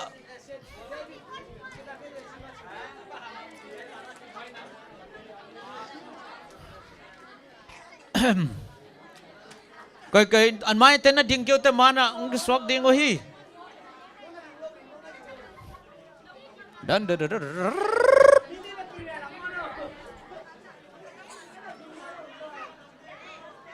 okay. Amai na pai non kêu mà man sai na mai ya.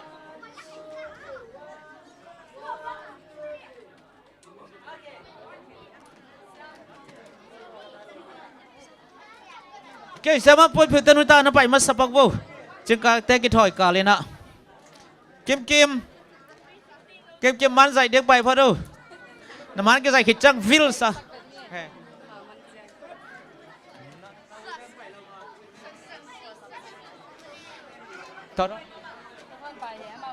Thot tên ta dòng radio nó thot tên ta. Okay. Yeah, muốn sang tên ta man chăng na i coi. Okay. Muốn sang năng to máy okay. Tôi khi chăng xem nem tên con là thot tên con nó. Akap ding ta ke masak ye. Man akap di ta man ki zai masai mo adang te nakha se kei vel te.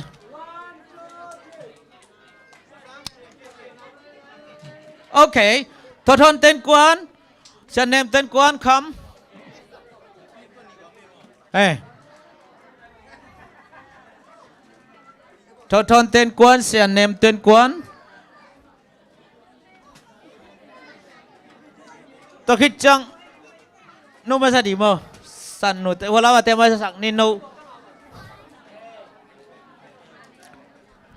tôi khích chăng quảng nị nà tế nô ở bay mà sao sáng ngại dìu ấy mâu bôi xì mà mắn cái dạy lẩu chứ không mới đây bằng nghe sang đâu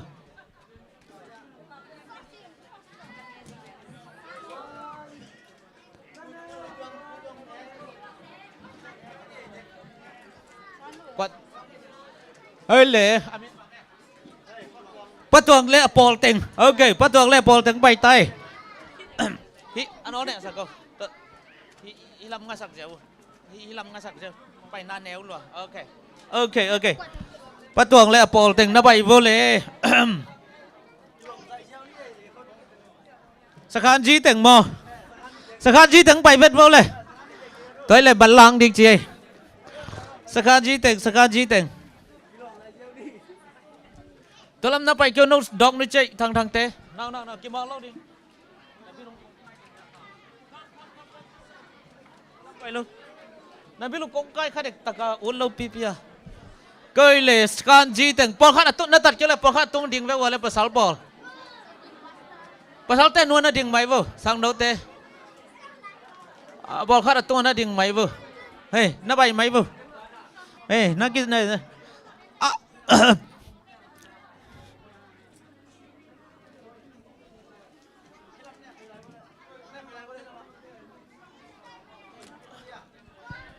ok hi pek mai dòng hẻm vẹt ní mới nè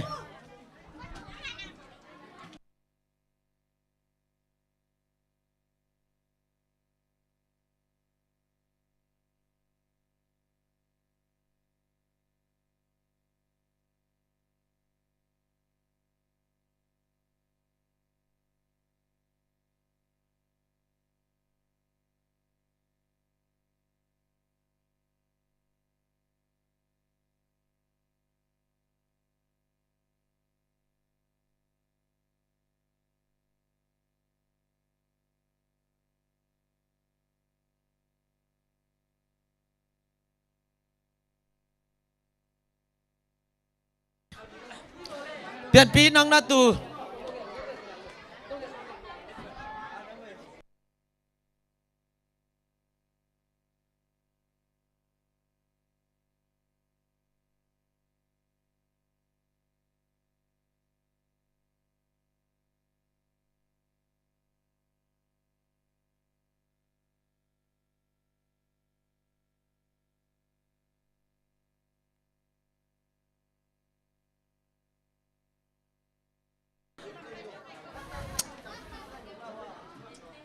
qua ông lại nung ác là ông lại nè Joseph T cái ang ác là cái special cái giải nói mà chỉ tới trong tiếng ai tuần lọp tiếng ác còn ok hiện online lại bao nhiêu lọp tới cái giải sặc băng nên lẽ san nụ tên nụ tan nó cái giải này nè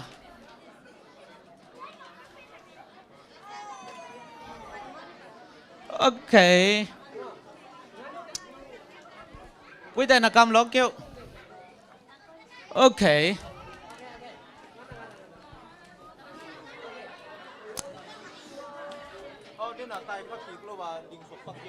qua ê tôi thích chắc bay vừa ok no bay vừa lên no ok no anu ana tupak wala anu ana tulew lewo tu vô na tut kêu là dog điên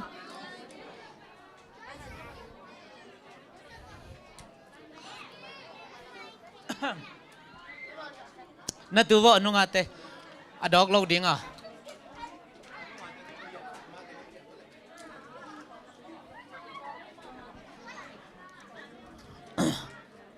anhเป็นอันนุ่งลำปันกี่หอมมาสัจดิ่งฮีนั่นนุ่งเฮวนั่ nó không lắm chưa lắm lẹt lùa hoa lắm nó tiếng ngô nó không em mong phi năng này là hello về no lâu okay ngay nu to sit down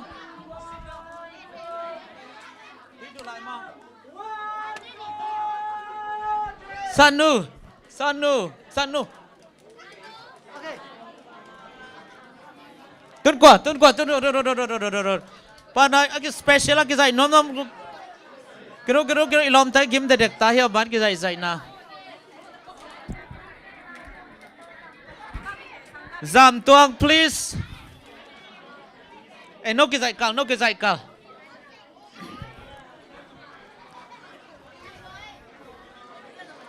có mà nó chờ kêu nó là tek vô mo ăn vào pe mà là cái nát giặc đam mà đây hi có mà nó chờ cái nó là vô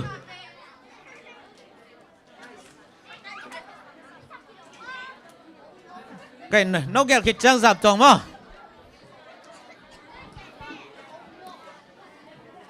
chỉ pi tên u ta dùng nó ready vô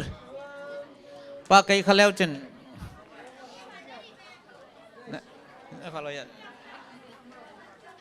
có lẽ dạp tuang nắng na phải làm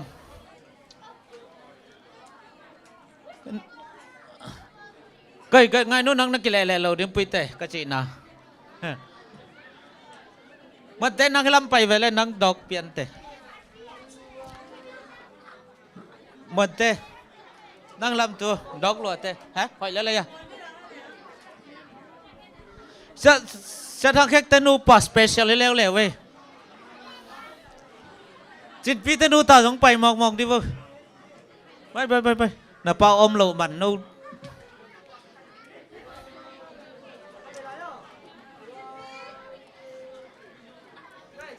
okay sao anh nhạc pi coi hiện là tôi sặc cây những okay cả là coi yo chính biết cái cả okay anh làm mà sặc coi here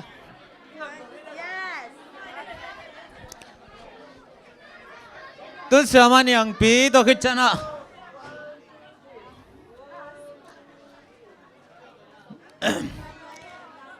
okay xem anh yang pi na pai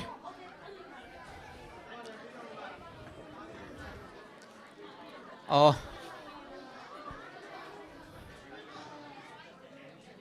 okay na zayo le xem anh tuân qua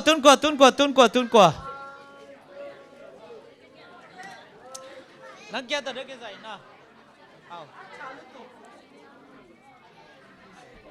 na mang nang kia ta nó cái gì na ê chị băng cái gì ông đến chẳng ăn hôm na tiếng ê nang nung ác tới cái không đi nung ác cái nón lối mà cái làm tiếng sao dễ ra luôn mà đây dễ ra luôn ha xin kêu đình bằng dễ ra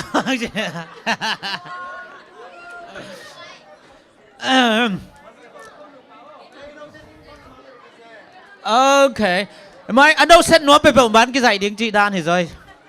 isia tên nó bảo cái trái hiện nó ngác mèo hơi từng mà sang nhiều vẫn nó ngác từng cái bela top chẳng cái giải pan đi atat cái là apa mà kamin art sắc dẻo đi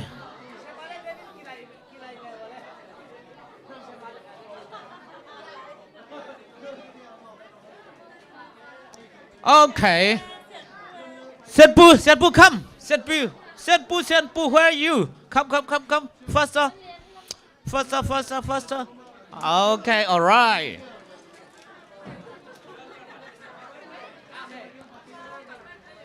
amana date hivel okay biết nung ác cái giải sạc băng này ăn hòm xong rồi mình ta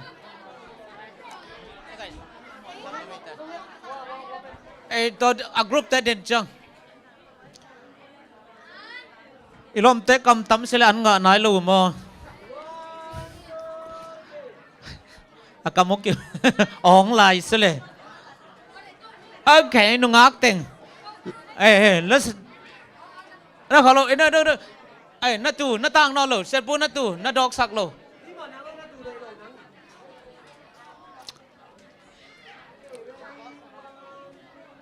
sẽ bài làm tiếng rồi là hội lộ mà lên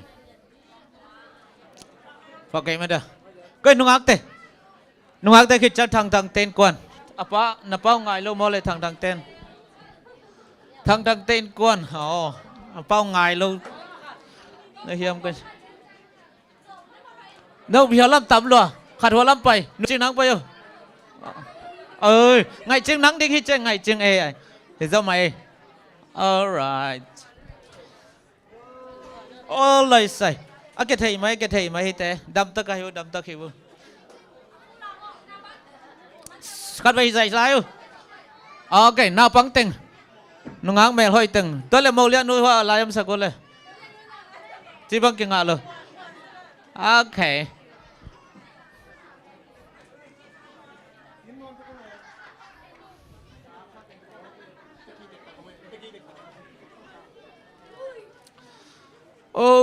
ok tuân thằng đặt tên quan ok có hi à biết cả mò hi lục nên cho lên nâu đã nị nào mò thằng tên quan khịt trang ya nào tê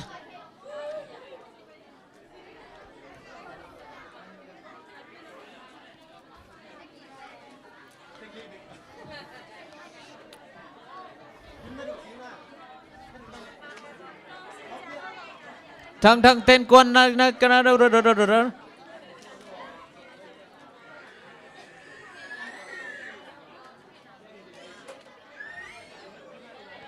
tí mà nắng sông pa lại đứng cái lầu mà biển xiên pu sông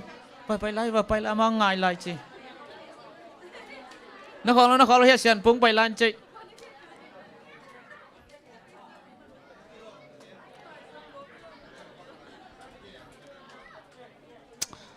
sekarang ji teng man kin chanta ji tem lại lâu mơ lên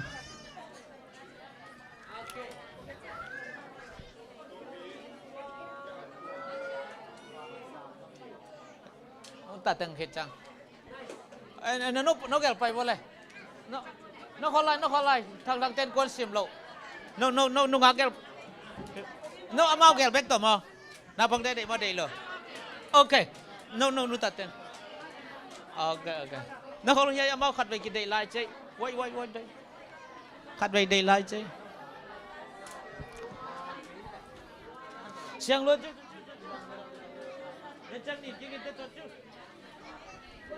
muôn liền cho có là ngay khoan ngay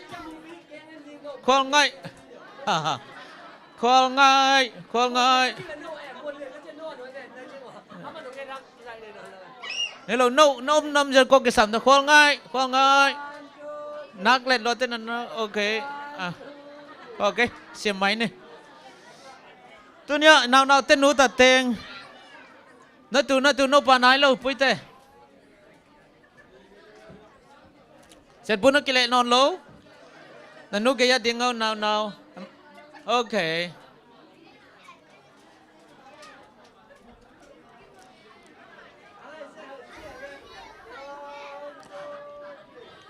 na bang te na kimol na bole tol pia pai nei pai vu cái to ya san lệ làm nư pai pa kino là sak lâu mà nó bán cái dạy pa đấy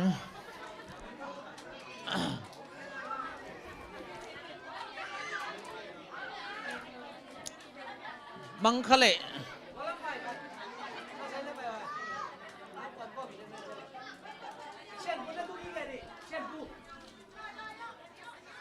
ok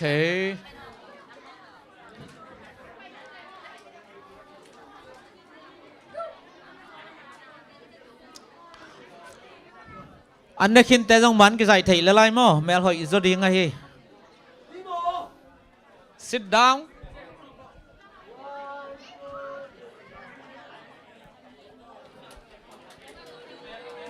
tun quả út băng băng tun quả út băng băng tun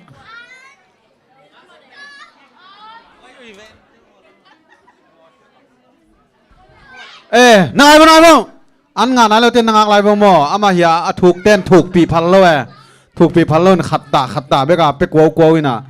นางเต้นตันโวชากองอีจีตัวเฮีย กิลเกียลเปล่ามาเด้สากองอะไร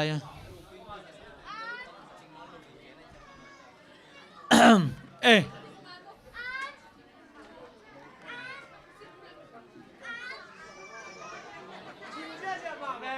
เอ็นบารุ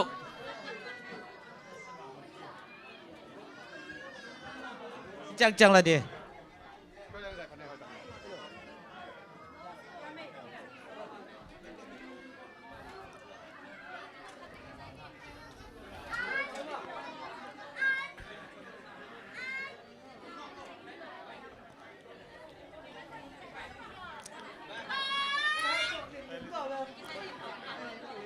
โอเค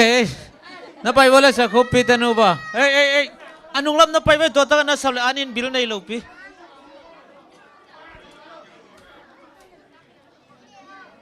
ก็เลยเรียนปีฮะ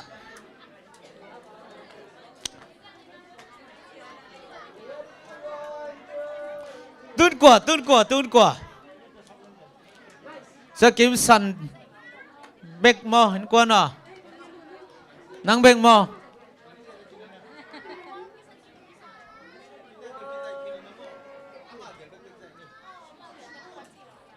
ไปปะอ๋อ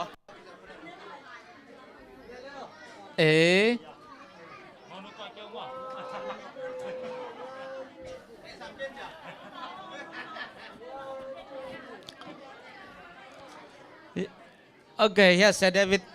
take cut by live special. Tun qua. Lốp thế, kiếm sang mà phật đi mà. Một sang im mua mà xuân pi. Nó khó luôn. Này phải lo xe David này phải lao, nó làm băng coi đàn, ok. Tun qua ăn khăm thế trong cái dạy thế mà. Dạ. Năng vẫn pa lại đi chứ. Ông hay làm được sao câu? Quấn càng luôn. Dạ được sao về? Ok dạ. Một lệ tông cái vậy. Ok.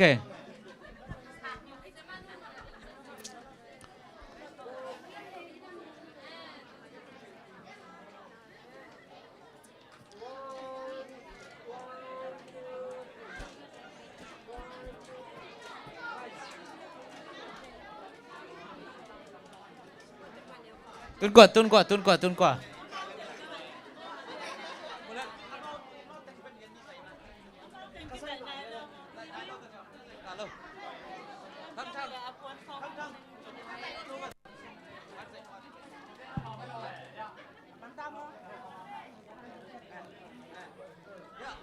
U vương to.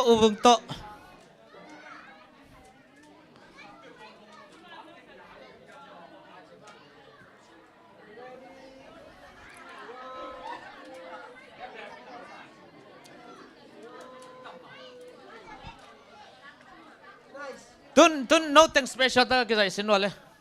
Na về qua. Cameraman pa date danin goal sang ni na. Ai hiteng to date lai chơi ngạ luôn. Na về qua na ki goal na. Okay. Move this side. Okay. Pian pu. Chan pu come. Bay tay ya. Ilam na sin tima milik chik. Nó holo. Vâng chị.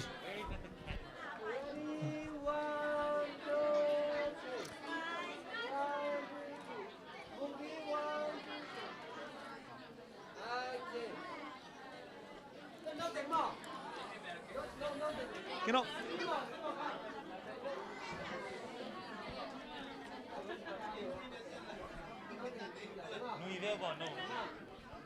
Okay, đến tôi đã khẳng định dây phần đấy mà. Nhưng mà cái thằng đấy mà. Máy tông được không? Máy milik. Okay, set pun nang xong.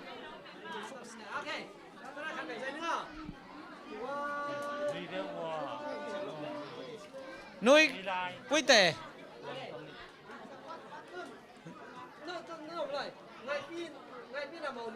à mò chuyện nấu cái nó kiện đúng mò đấy mà tức là nấu cái bao cái này đúng mò nấu cái rằng nó rằng cái làm mình đúng mò nó là hiện đúng mò ok alright tôi đang nó ok ngay nó là đâu ok đi bộ tôi đang nằm lâu đi à năng nằm ngồi cái nó nằm ngồi yeah tôi đang nằm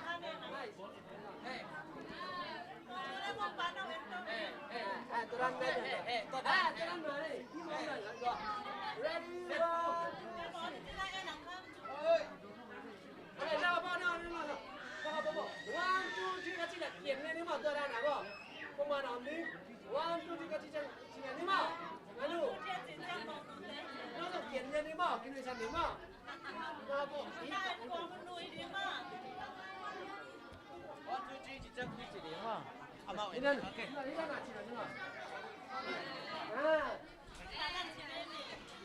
ready 1 2 3 go go hidan aja mantap hidan aja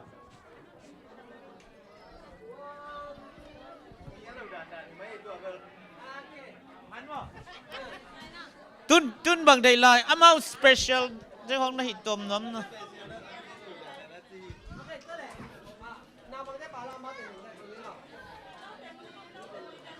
nó vang lại cái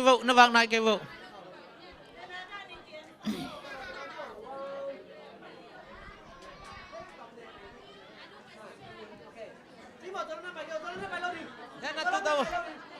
Hết nó tối trong tôi thấy nó puan unin ding puan ani da le hoi lo thu pha lo man zai no pe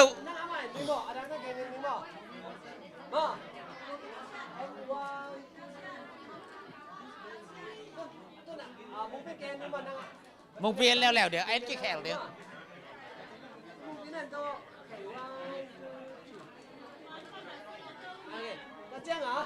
ngay tí lên đấy mà dạ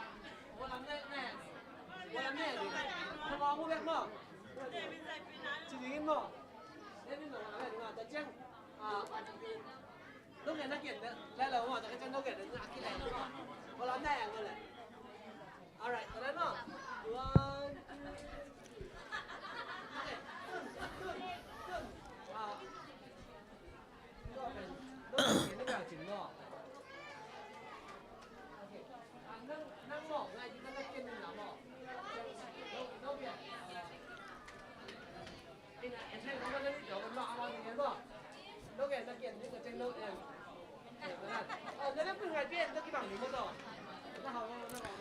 nước xuân té trong mắn cái dạy tiếng bay lên hồi chơi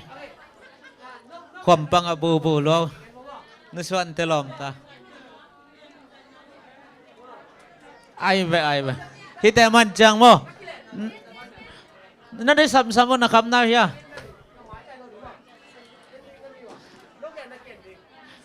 bây té nó vang này lo mà nó tầm bắn cái dạy tiếng nó mà nó chẳng bây té nó tầm mò pi giống ông mình ya pi té pi giống ông lại mày ok nếu chừng nó đây nó kỳ ngon mò hắn mò à biết qua bay lên là vô lại pi té nó té to pi té pi giống nếu chừng giống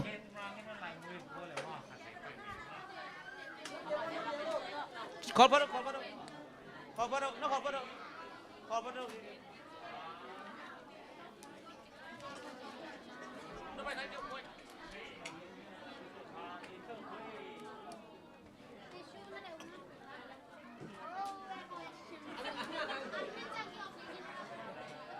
khát về lại ok pui té pi zong pai na vek wa sian pu zong oi top de tua atom na lam hitan che cây nu suan te lom ta zong pai vô tua khit chang no payaman ke zai lo che bang dei lo tuang boy ale tuang boy tút tít tuang boy đâu bây giờ mắt dạy tiếng pe lom alai he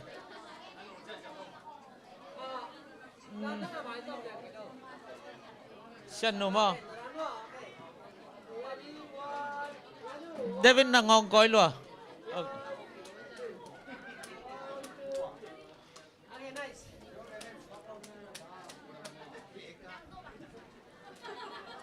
Come, bay vào lại ya. No, no. This one te lom ta. Nó hỏi lại. Amau bằng tình để hiểm. Tuang bay nằm ăn nằm. Ya, nuswan teng pa ye. No, amau gel bek tomon ar bek ade. Dei tel te ye.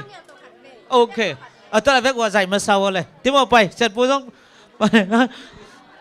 Ông kia ngài yên hầm phai chế phà đỏ mê. Cái này.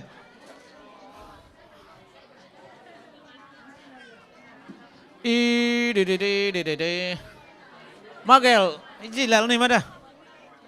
Thế đây lâm này đều là hỏi lẩu đi mòn này. Wait there, please. Tí. Okay. Envo là hila mà. Man bun envo. Anh ngà nói lâu tên nó không nó làm vô lại quay dòng nó làm vô ôm lại nạc lệ. Tút qua út bao bằng bay vô. Ê, nào bác tạch nó khổ đi nó mau tạch mau nụ bà bếc tôi chỉ lèo lèo ấy. Ê, bay, nông hi làm bay bác vô lệ.